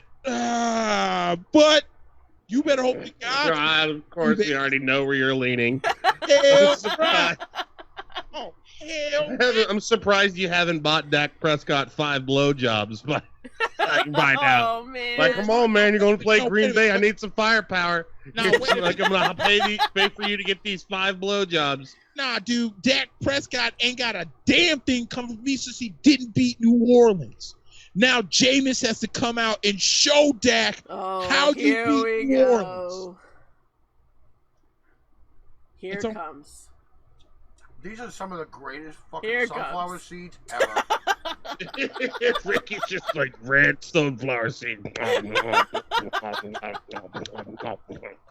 I need to get like a fucking container to put the fucking shells in. Dude, I'm telling you, there's no better sunflower seed than the cracked pepper spits. I The haven't guys had to be the Spitz brand, but the cracked pepper ones, it tastes like fucking chicken fried steak and a sunflower seed. Is it spicy? Not really. Because if it's at all spicy, Ricky won't like it. Well, he probably won't like it because they're a little spicy. I mean, it's got like, I don't know. Do you like? What color of gravy do you guys eat up there? What happened? What color of gravy do you guys eat up there? What color is gravy? Yeah. Brown. The fuck out of here. You don't have cream gravy up there, the fucking Southern? Absolutely. I thought we were going to brown fucking gravy made from like gristle and fat. And like, yeah, we're going to put some shit in it. We're going to put water in it. We were going to get into the debate. And we're going to call it a gravy. No, listen to me. I thought we were going to get into the debate over the sauce and the gravy thing. Because that's happened to me about 35 times already. Like, okay, so I'm Italian, obviously. And on Sunday, like, I make a Sunday sauce. But then I have Italian friends that say they make Sunday gravy. To me, gravy is brown. Sauce is red. Do you get it? You get what I'm trying to say here? You said sauce is red and wiki is brown? Gravy is brown. Oh, gravy's brown? All right, I'm not talking about that Italian food. That's what I thought you were referring to. Hey, I was going to say because some Italians call sauce gravy. And yeah. That's what it's technically. But I'm not talking about that fucking Are Italian you talking shit. like when you have like biscuits and gravy? Trying to talk that beef gravy, that's sauce, so that like sausage, gravy. like sausage gravy. Yeah. Or pepper gravy, just white gravy. Yes. Country style gravy. Yes. It ain't brown. No, that's not brown. Dude, you're putting that white shit on your mashed potatoes, bro? No. You put it on your chicken fried steak. I mean, I just like chicken, so. Well, what's the gravy that you put on your mashed potatoes? What color is that? Brown. See, I'm not the only person calling No, gravy not necessarily. brown. You can put the pepper the pepper gravy on the mashed potatoes. It's pretty good, and it actually goes better. And then you can put a little Tabasco sauce, and then it makes it fucking nice mashed potatoes. But I don't know how far north. If I move to the East Coast, I don't know how far north I can move, depending on their gravy. Because if I can't get good, decent country gravy in like Pennsylvania, I'm gonna have to stay in like Virginia or something. Yeah, I don't know about that. Please, I'm sorry. I'm just saying, like I don't know. You need a little bit of the South in there. Sans racism. Like I want their cooking, not their ethics. Yeah. And because they're gonna like my friend talked about moving to North Carolina. Like, dude, I'll get fucking killed there. Well, what do you mean you'll get killed there? Like, I'm a Mexican married to a white girl. They will fucking string my ass up. This is not going to fucking work. Yeah. So we have to go farther north where they're a little less Haiti on the skin colors. Hey, at least to where I can get to the States where I can marry a white girl. Hey, speaking of mashed potatoes, a buddy of mine got married many years ago, and he was like, Nick, dude, I have this mashed potato bar. I was like, what? He was like, dude, it sounds stupid, but I'm going to tell you it's more bomb than you think. I was like, all right, man, I'll go to your wedding with an open mind. I'm going to tell you what, if I ever do get married, I'm putting a mashed potato bar at the wedding. It is dope as hell. So it's like 3 different kinds of mash, 3 different kinds of gravy, and all the toppings you can think of that go into mashed potatoes. So I'm sitting there just loading this bad boy up with russet mashed potatoes, do a little bacon, a little cheese. Everybody that knows me knows I love peas. Do some peas in that bitch, and just loaded it up with like the dark brown, the chicken gravy. Down Chicago. Chicken peas in your mashed potatoes. Hell right. I love peas. What is hell right? What? There's nothing right about that. You don't put peas in mashed potatoes. Wait a minute. I don't. If you on like Thanksgiving, you don't like put your corn in your mashed potatoes and mix it together. No. See, I do that. No, I mix my mashed potatoes with the green bean casserole like a fucking American. No way! You're gonna make fun of me for doing peas and mash. You came with that nonsense. Dude, green bean casserole. Come on now. Like, look. Here's what I'm saying. First off, I'm the only person in my entire family, not just my immediate family, not just on my mom's side, but including my dad's side, that eats green bean casserole. You know, it's not the most popular black dish, but I freaking love it. And I make kick-ass green bean casserole. I'm just telling you right now. We'll see about that. I'm telling you. Then, out of my mom's side of the family, my dad's side of the family, and my immediate family, I'm the only one that eats pumpkin pie. The only one. You're really? I fucking hate anything pumpkin. What you call it? Black families love sweet potato and peach cobbler. Sweet potatoes. No, you know what, dude? I have no problems with what black families like, because I'll fuck with you on some peach cobbler. I will fuck with you on some peach cobbler. Sweet potatoes, I don't like the pie, but I'll eat the sweet potatoes with like the marshmallows and shit all over and the brown sugar. That's candy yams. It's a fucking sweet potato, Nick. No, it's a sweet potato. Bro, that's called candied yams. It's the same. Is it not? Is it? I've never seen a yam. A yam is different than a sweet potato. Trust me, it's candy yams. Okay, I understand it's called candied yams, but it's also called. They also call them sweet potatoes. But at the same time, but no, you're right. You're right. The dish with the marshmallows and the brown sugar is called candied yams. But what is a yam? Have you ever bought a raw yam in a store? I'm waiting. I've never bought a yam in the store. I don't. Because it's a fucking sweet potato. I don't. So am I? So okay. So am I going to call ribeye and filet mignon both steaks? Technically, you could. It comes from a. You know what? How about don't call it a steak? Call it a cow, because that's what it is. I'm just saying. So I'm saying the dishes are no. You're right. You're right. There is a difference because the sweet potatoes are usually steamed, and like some people do put a little, like sprinkle a little brown sugar on them, like if they do bake them or whatever. But they aren't the candied yams. You're correct. I'm not. I'm 100% with you on this one. But it's still the same vegetable. It's still a sweet potato. All right. There ain't no such thing as a yam. It's not. It doesn't exist. I'm gonna Google this. Oh, jeez. Here we go. Here comes Google. Hold on. Let me grab a beer because we're gonna have to have. I know this is gonna get heated. You know what? I'm gonna be right behind you. I gotta grab beer myself. Hold on.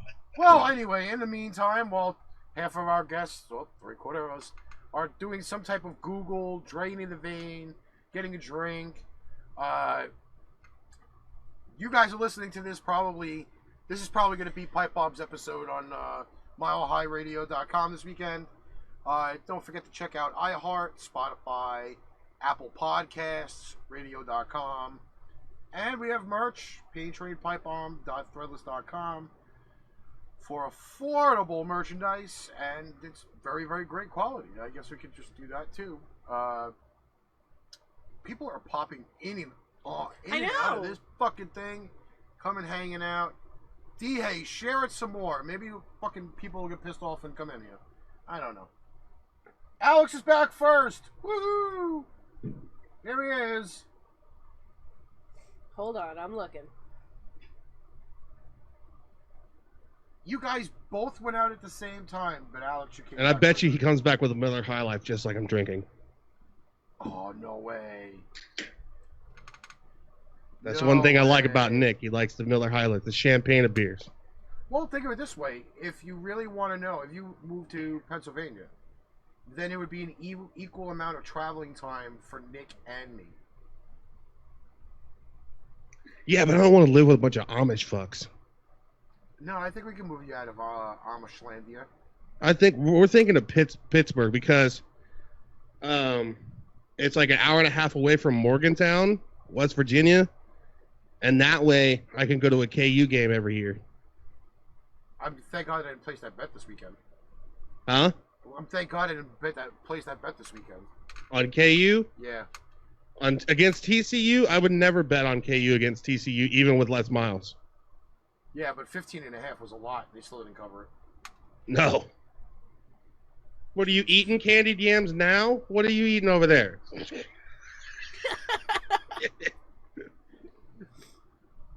Hold on. He's reboosting up. Okay. He's got himself a So beer. You now- drinking a Miller High Life? So now that everybody has returned. I got stones, dude. Oh man, Stones. Okay, so what is the difference? Okay. Real yams are entirely different root vegetables that are more like yucca in texture and flavor. They have bumpy, tough brown skin that looks like a tree trunk with starchy, not sweet flesh. Yams are more easily compared to the texture and flavor of white russet potatoes and are best boiled and served alongside hearty braised meats. The neutrally flavored yams are more used in Caribbean or West African cooking and are difficult to find in the United States. Sometimes you can pick them up at specialty grocery stores. You mean to tell me there's a real thing called a yam? Hell yeah! Can you put this up to the camera? You have a camera. Yeah, but they can't see it from here. You're not gonna be able to see it from my camera either. I don't believe it. I think Can't we just put it here? that is not it. Hold on. Let's see if you can see it. That's a goddamn sweet potato. Higher. Higher. Right there. Can you see it? So is the brown turd looking thing a yam? Yes. Well, god damn it. See? So there is real yams. Is Nick on or is he frozen? He's frozen. He had a stroke because his computer went haywire because he reacted to him being right. And Nick, where'd you go, buddy? Or maybe he turned his camera off because he's eating. Eating. No, he'd still be probably talking. Oh, wait. All right. My bad. There he is. I got kicked out. Oh, okay. So there is such thing as a yam. I'm Yes. wrong. Yes. But the ones the ones that are in the can are more likely sweet potatoes. Okay, so I'm not 100% wrong. No, but there What about- is a yam that's different from a sweet potato. So, but it's like a Caribbean thing. Yes. Okay. Or what they say, West Africa and West African, the Caribbean. kind of thing. Back from the village. Boy!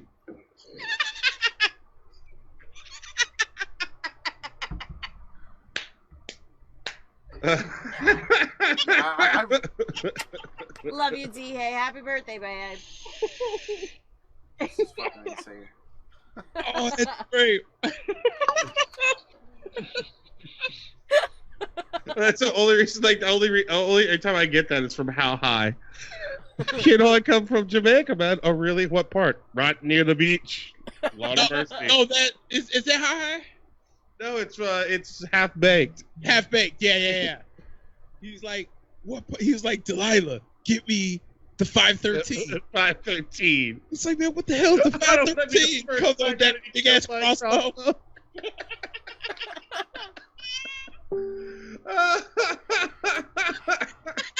Such a funny that.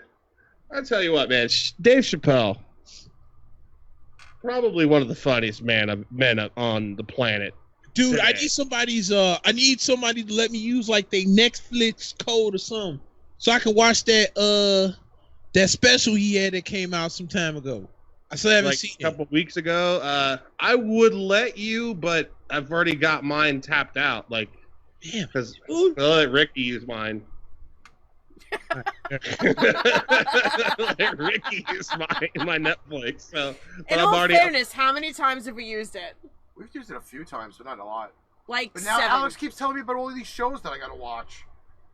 So I can use the fucking Netflix, dude. They got some badass shit on there. Mindhunter's on there, dude. Like Mindhunter's I mean, the in all shit. fairness, like we get here at nighttime and either we're doing a show or we're doing research for a show or we're doing audio for a show or we're doing some kind of like, you guys need to be fucking lazy and then just sit there and watch some shit. Well, last night, like while he did his thing on the computer, I watched Survivor. I don't know if anybody else watches Survivor except for me, but I watched the first episode of Survivor. Does anybody else watch it? Or am I the only one? Survivor? Yeah. No, I don't watch Survivor. I watch Temptation Island though, but I don't watch Survivor. Oh, you gotta watch What Survivor. is Temptation Island? That's where like Is that like that thing that was playing over I-75 in Detroit? That sounds like a fuck. That sounds like a fuck flick. I'm just saying. It's like, oh, you watch Temptation Island? Yeah, there's a finger going in a butt somewhere. It's not Temptation Island, unfortunately. It's where like 4 couples go on this island, and then there's like for the girls there's like 10 buff swole ass dudes, and then for the dudes there's like 10 hot ass girls, and they go on these dates to try and like test out their relationship, and like at the end some leave the current girlfriend to go with the newbie, and some like I don't know, they just stay with the current boyfriend or girlfriend or whatever, or they just go their separate ways and decide that they don't want to be with anybody. It's a pretty interesting show. I most definitely was watching it on the first season while I was doing the Bear Cave and definitely giving updates. And now second season starts October the 10th. So yes, I will be watching. All I know is that I really could not watch that show. I couldn't be on that show because like if me and my wife went on to Temptation Island, like first off it would just be me getting like wasted on the free bar. So I'd just be getting fucking shit faced. And then Ashley would be like sitting on a couch somewhere quilting something. So like like swole ass dudes and like hot ass chicks and be like, yeah, I want to go get drunk and stuff, and she's gonna sew something. You guys would win then. Maybe we would win because we stay together. like I mean, half the like, especially on the weekends, like we don't sleep in the most of the time we sleep in the same bed. But on the weekends, it's usually I find myself asleep in my recliner, and then you know, she has the whole bed to herself until I wake up at like 4 o'clock in the morning because I have to pee. And then, but so that would be it. Like I'm just, yeah. So how was your experience on Temptation Island? Hey, you guys got a lot of really nice couches and stuff to sleep on. It's fun. Thanks for the whiskeys. I mean, you guys spared no expense. I was drinking top notch cocktails. That's what I'm talking about, folks. And the view from the ocean is really nice too, by the way. Thanks, I appreciate it. Yeah, the ocean, yeah. I'm glad I didn't walk down there, but I slept in a hammock one night. I passed out, but still, yeah, slept in the hammock. Didn't walk into the ocean because I'm not that kind of Mexican. I think we crossed the part, the nearest, the shallowest part of the Rio Grande, so we could walk across and stuff. God. So we're not great swimmers. So I think for the great swimmers, you're looking for the Puerto Ricans. You know, they come here on a floating door and shit. Hey,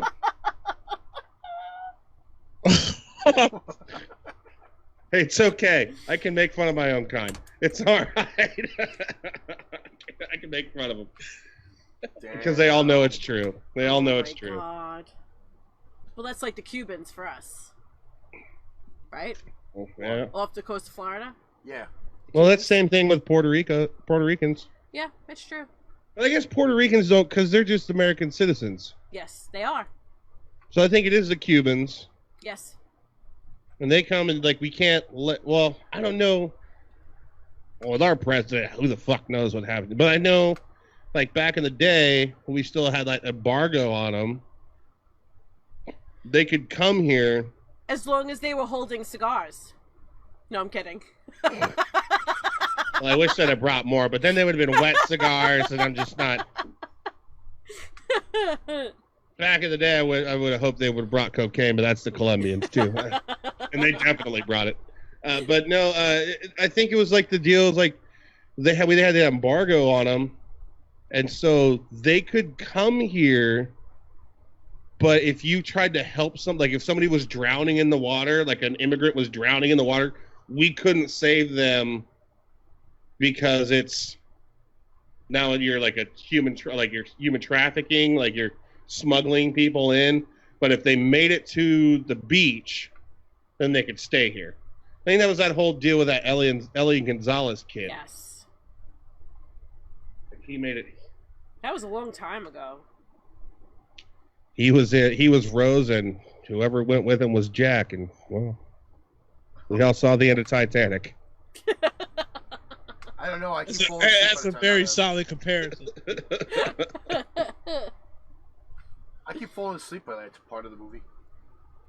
It's a boring ass movie. Exactly. It really is. Exactly. Look, here's the thing. All right.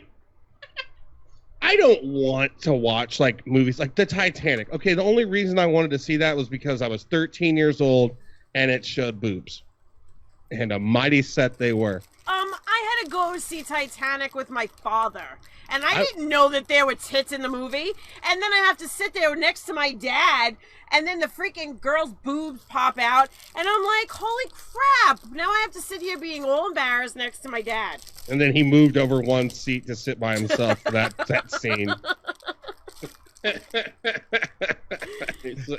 And then I get home, my mom's like, how was the movie? I was like, did you know there were boobs? And she was like, no. I saw that movie in the theaters 5 times. I saw it a lot, too. And how many times did you wax the carrot? Well, it's in public, man. You can always sit in the last row like usually everybody else Listen, does. if Pee-wee could get away with it, you could get away with it. Dude, I just wasn't feeling. I was more imaginative. This is before, of course, this is before the internet, you know. So this is before I could look up porn at a moment's notice. Smell this. Oh, jeez. It's always gonna smell bad. It's gonna smell bad. It's the pumpkin cupcakes. Oh God. Hostess. What is that? A pumpkin cupcake? Yeah. Can we, since it's October Eve, it's October for you guys on the East Coast. It's still September for me and Nick. Can we just settle the age-old argument? What is better? Because in my eyes, pumpkin spice is, I wouldn't feed it to my dogs, but apple cider. Apple cider is where it's at. Yeah. It is. Apple cider is way better than pumpkin spice. Right. It means it's more fall to me. So, this is my position on pumpkin spice. I don't like pumpkin spice coffee. I don't like pumpkin spice like everything on the planet. But I do happen to like pumpkin pie. I like pumpkin muffins.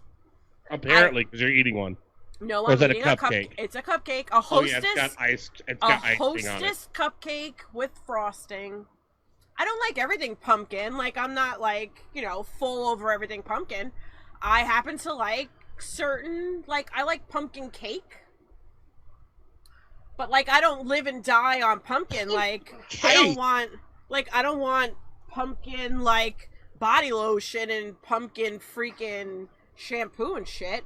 I just like a cupcake. Do they make pumpkin shampoo? I'm sure they do. They've got to. I'm sure there's some white girl wearing Uggs that has pumpkin shampoo and body lotion. Easily. 100%. See, this is she's got her leggings and her tunic top on, and her Han Solo vest and her Uggs, I was just and she gonna just say smells that. like I swear fucking to God, pumpkin spices shit all over. I have a meme that I post every year that it's the start of Han Solo season, of leggings and Uggs and the vest. It's typical, the start of fall. That's just not me. What in the blue hell is pumpkin cake? I've never heard of this. I actually make Nick, pumpkin... it's cake with pumpkins in it. I do. Well, I do. I make pumpkin pound cake. I guess at the end of the day was a stupid ass question.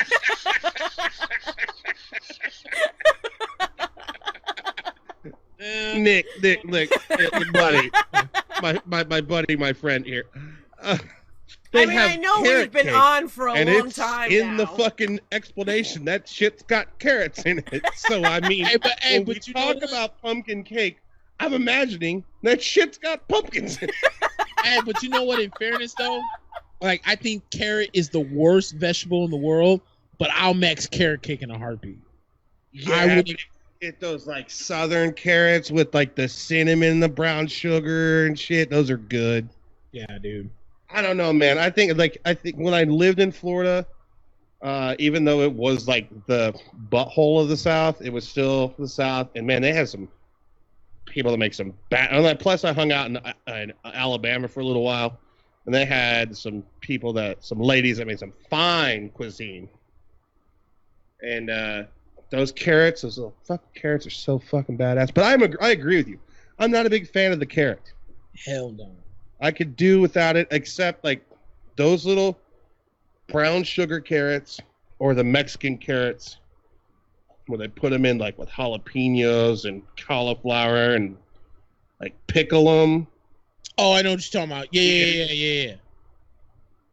Like escabeche or something like that. Yeah. Yeah, that shit's fucking badass.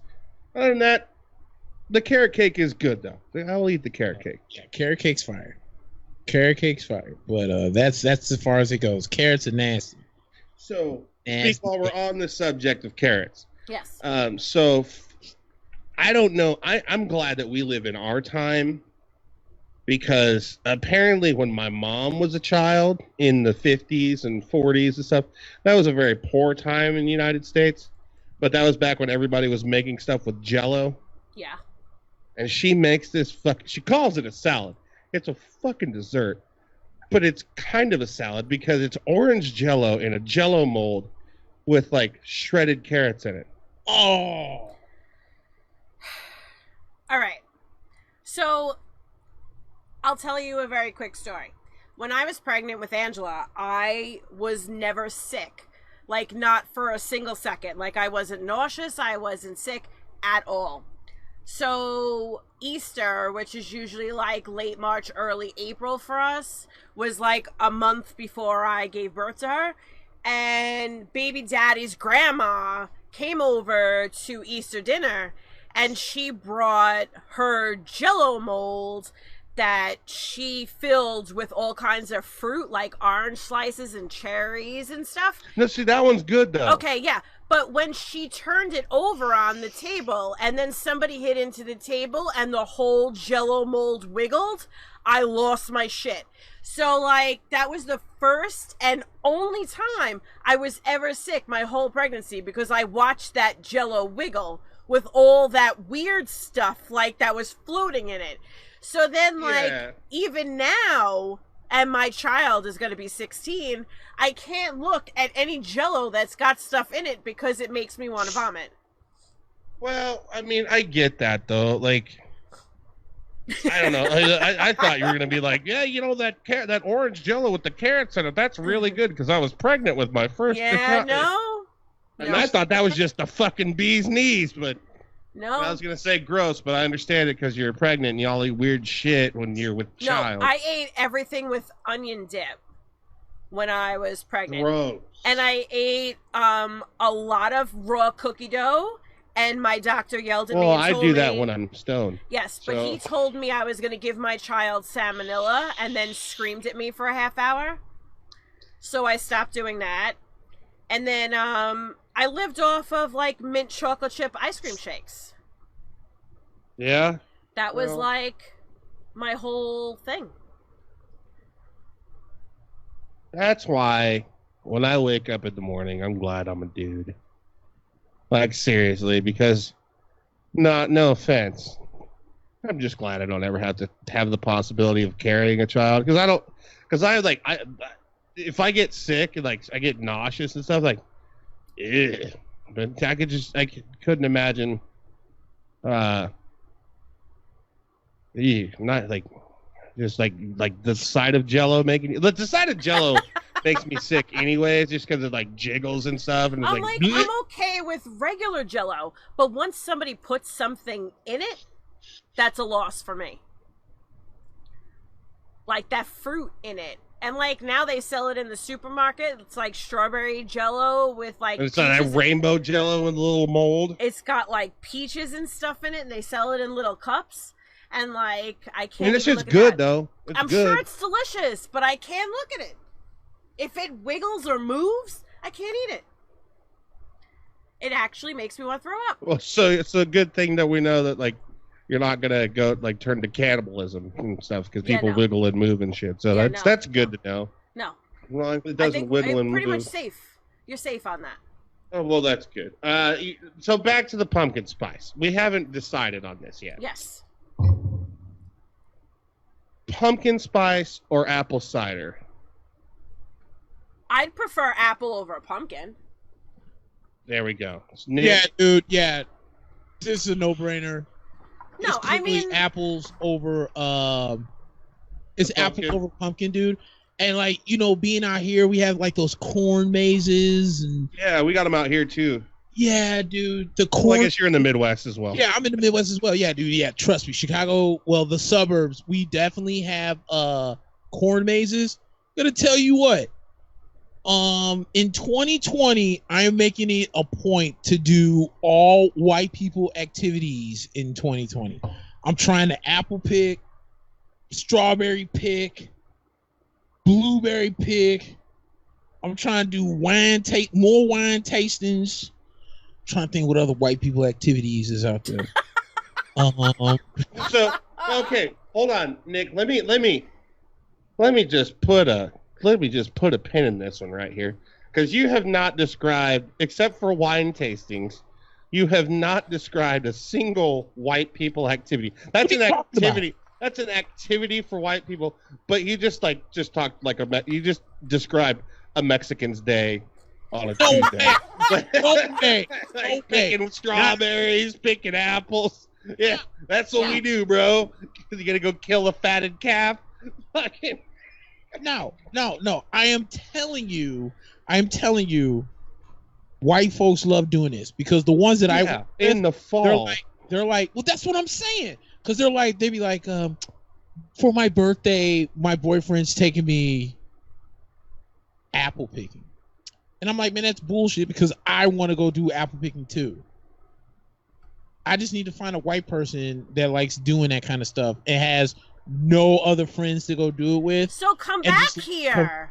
Huh? Come back here.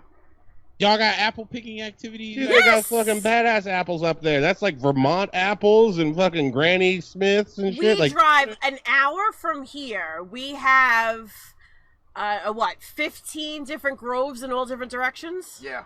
Upstate, Long Island, Jersey. Dude, we even have pumpkin picking. We are surrounded. Like, you could do pumpkin and apple picking all in one big giant orchard. No, I don't want to do all that. I need to do either one or the other. And then, wait. And then you go to the if you other did both side. on the same day, then you'd be a Mexican. And then you go to the other side of the orchard, and there's like a petting zoo. So you can hang out with goats. Then you can go... That's another thing I know white people love to do, the petting zoo. I'm trying to get in on these activities, man. I'm trying to get on the... Dude, I'm trying to hit up one of the wine vineyards. And then I can start talking about wines. I'll be like, this wine is very rustic. It has a very bold taste to it. And white folks ain't gonna see me coming saying stuff like that, man. It'll shock them. They'll be like, oh my God, that guy really knows his wines. Exactly. The wine is not just a white people thing, though, because look, Charles Woodson just released his wine out of Michigan. Look at his face! Bruh. Who do you think convinced Charles Woodson to make wines? White people. Thanks. Not even gonna fucking argue with you on that one. Right? You think Charles Woodson argue with one day and said, "Hey, I want to make one." Yeah, exactly. Come on, man. Damn. But no, I know about wine. I mean, fuck. I'll go to wine tastings with you because I'm a drunk. And I like drinking wine, and I actually know I used to work in a really high-end liquor store, and I had to take classes on all this shit. I know wine pretty well. I know it's red and it's white and it could be pink. That's all I know. Pink's just a rosé. It's just a red and a white mixed together. That's just lazy. That's for the people that can't decide. Well, I like wine, but I really don't like the dryness, but I really don't like the sourness of the white. So we mix them together, and they're like, "Oh, but I like this because it's pink." Yes. And then you know, it's a little bit of, it's kind of fruity, but it's not really that fruity. And I don't know, it just goes down real smooth. And I like wine to be cold. Well, And I big. know you're not supposed to drink it that way, but I like wine you're cold. supposed to drink white wine cold. I don't know. I like You drink it cold. white wine cold. You drink red wine. Warm. About like room 70. temperature. No, about you could go about 65 degrees. Like that's Yeah, why you no. get a wine cooler, and then you just like keep it at a constant temp of like 65 degrees. I like And- it cold. 65's cold for red. I mean, it's chill. I don't know. I like ice cubes. All right, Cold. so Oh. I got to plan. So I have to plan another trip. I have to plan another trip to New York to Yes, do. we can do Oh, white Jesus people Christ. stuff. She's hold on a second. I've got to be there for this because she's going to have you throwing fucking ice cubes in wine, and you're not going to get the right experience. I'm just I'm saying, gonna be if you're filming going it to all. start trying out fucking booze, you want a real booze hound to be there to walk you through this journey. And it's a wonderful journey, but you're going to feel like shit the next day. I'm saying, the thing about wine is the beginning and the middle part are awesome. The ending, it fucking sucks. Are there like pancake houses in New York that I don't know about? Or any good Yes. breakfast spots? All right, good. As long as I get some pancakes the next day, I'll be straight. Or you just find a Mexican restaurant, get you some menudo. I have heard that menudo definitely hits the spot when you're smoked. When you like, It you is. the next day. That's what I've heard. You just got to realize, just don't think about what you're eating. So when we went to the feast Hey, up fair here, enough. the Italian feast that we were supposed to go to, Oh, motherfucker. he walks me through the whole thing, and I was like, we have to find the Mexican stand. And he's like, at the Italian feast? And I'm like, yeah, because there's no good Italian food here. I was like, we have to find the Mexican stand. So he was like, well, what are you going to get at the Mexican stand? I was like, first of all, they make grilled corn.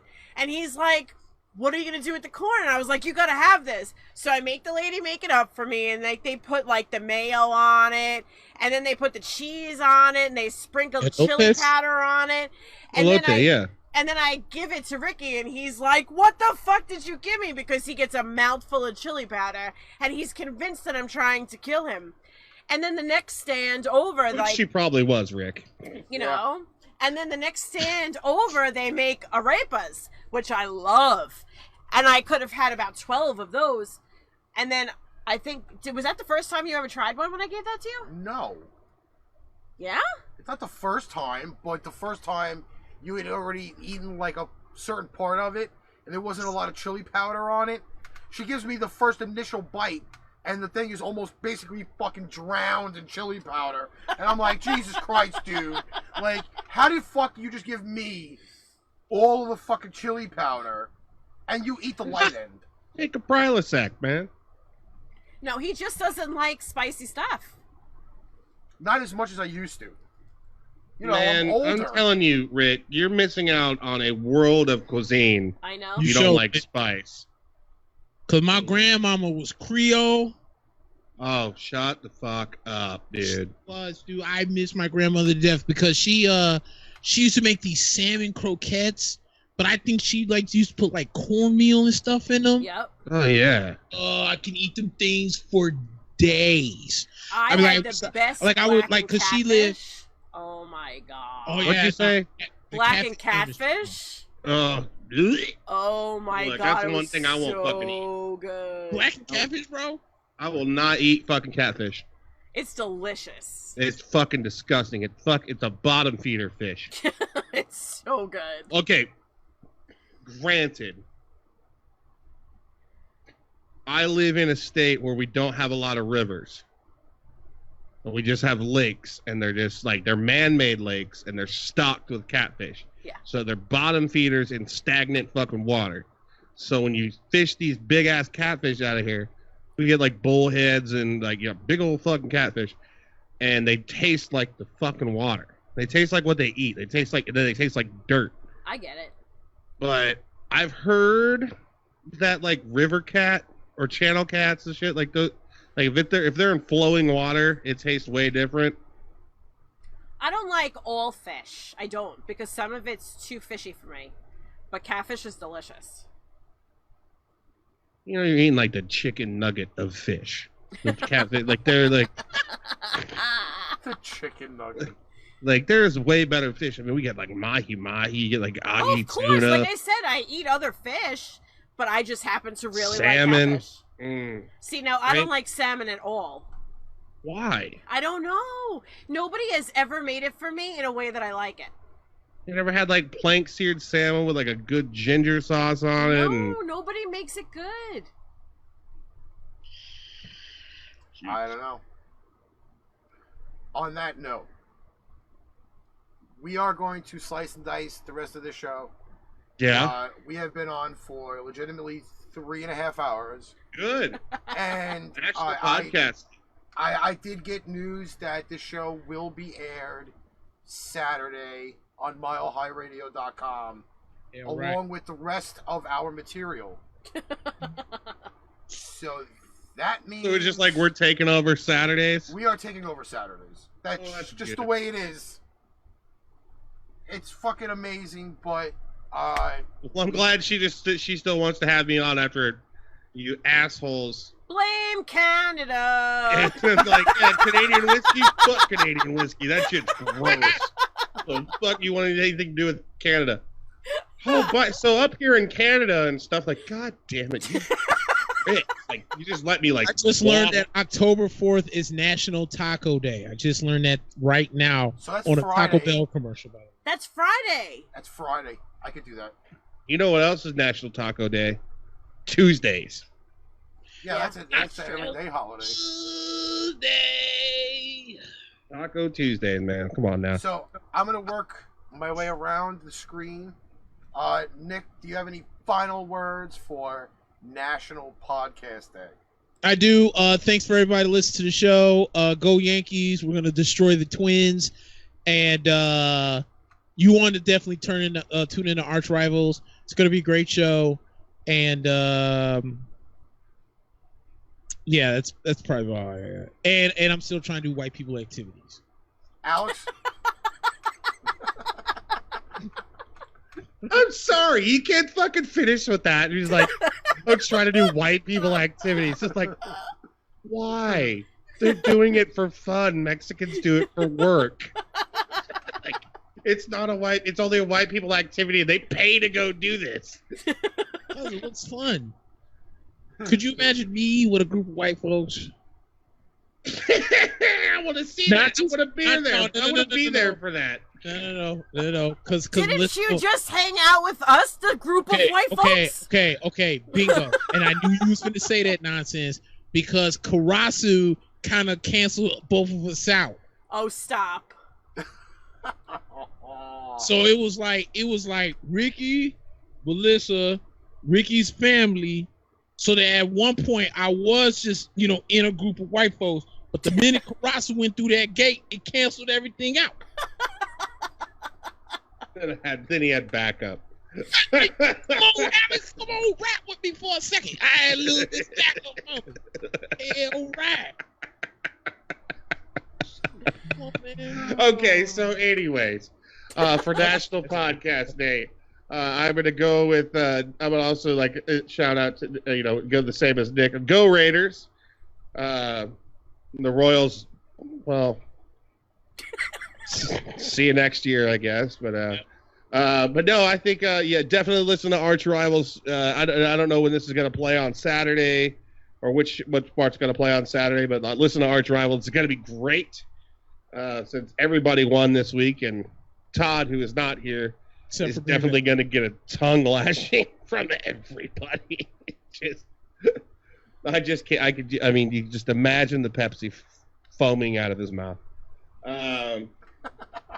Sorry to any of the Canadians that I might have offended. The whiskey still sucks, but Labatt's are really good, and so is Molson. Other than that, God bless the USA, and I still don't understand what October Eve is, because I guess I'm gonna wake up in the morning and I'm gonna have like a severed head on my dresser, and there's gonna be a pumpkin shoved up my ass. So happy October Eve, everybody! Finally, happy birthday, Mom! Happy birthday, Mom! to the estrogen in the room. Oh, jeez. All right, so we did this tonight because it was National Podcast Day, and we had a shit ton of us on from different shows tonight, which was incredible. And we do this for fun.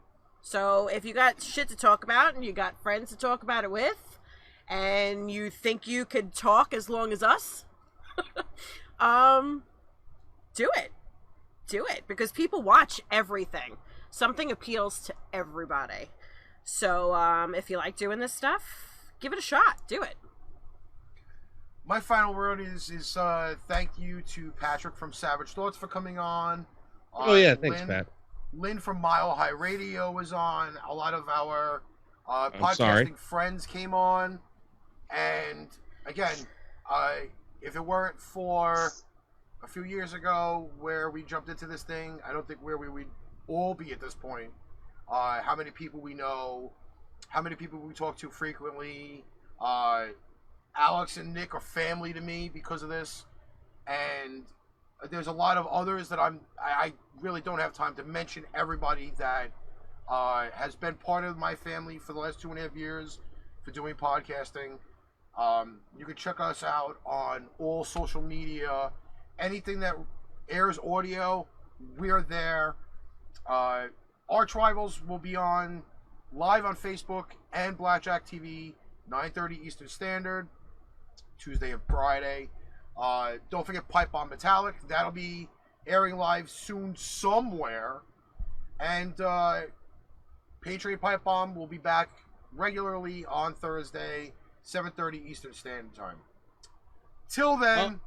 Oh, and coming soon in 2020, Punks and Skanks podcast will be back on the air. Good shit. I've got a ton of bands loaded up that are going to do interviews, so Good that shit. is going to be coming out. I'm very excited. I'm so erect I can barely wear my pants. Well, on that note, till tomorrow night at 9:30 Eastern Standard Time. We will catch everybody later. Have a great night. Have a great weekend. We love you all. Hey everyone, this is Karasu from Pain Train Pipebomb. I hope you enjoyed the show as much as we did doing it for you. Don't forget to check us out on all of our social media, or check us out on Energy Rock Radio, IPMNation.com, or MileHighRadio.com. Please make sure to visit the online stores, PainTrainPipebomb.threadless.com or shop.spreadshirt.com/PainTrainPipebomb for quality show merchandise. Thanks. On behalf of Melissa, Ricky, myself, and the Pain Train Pipebomb Army.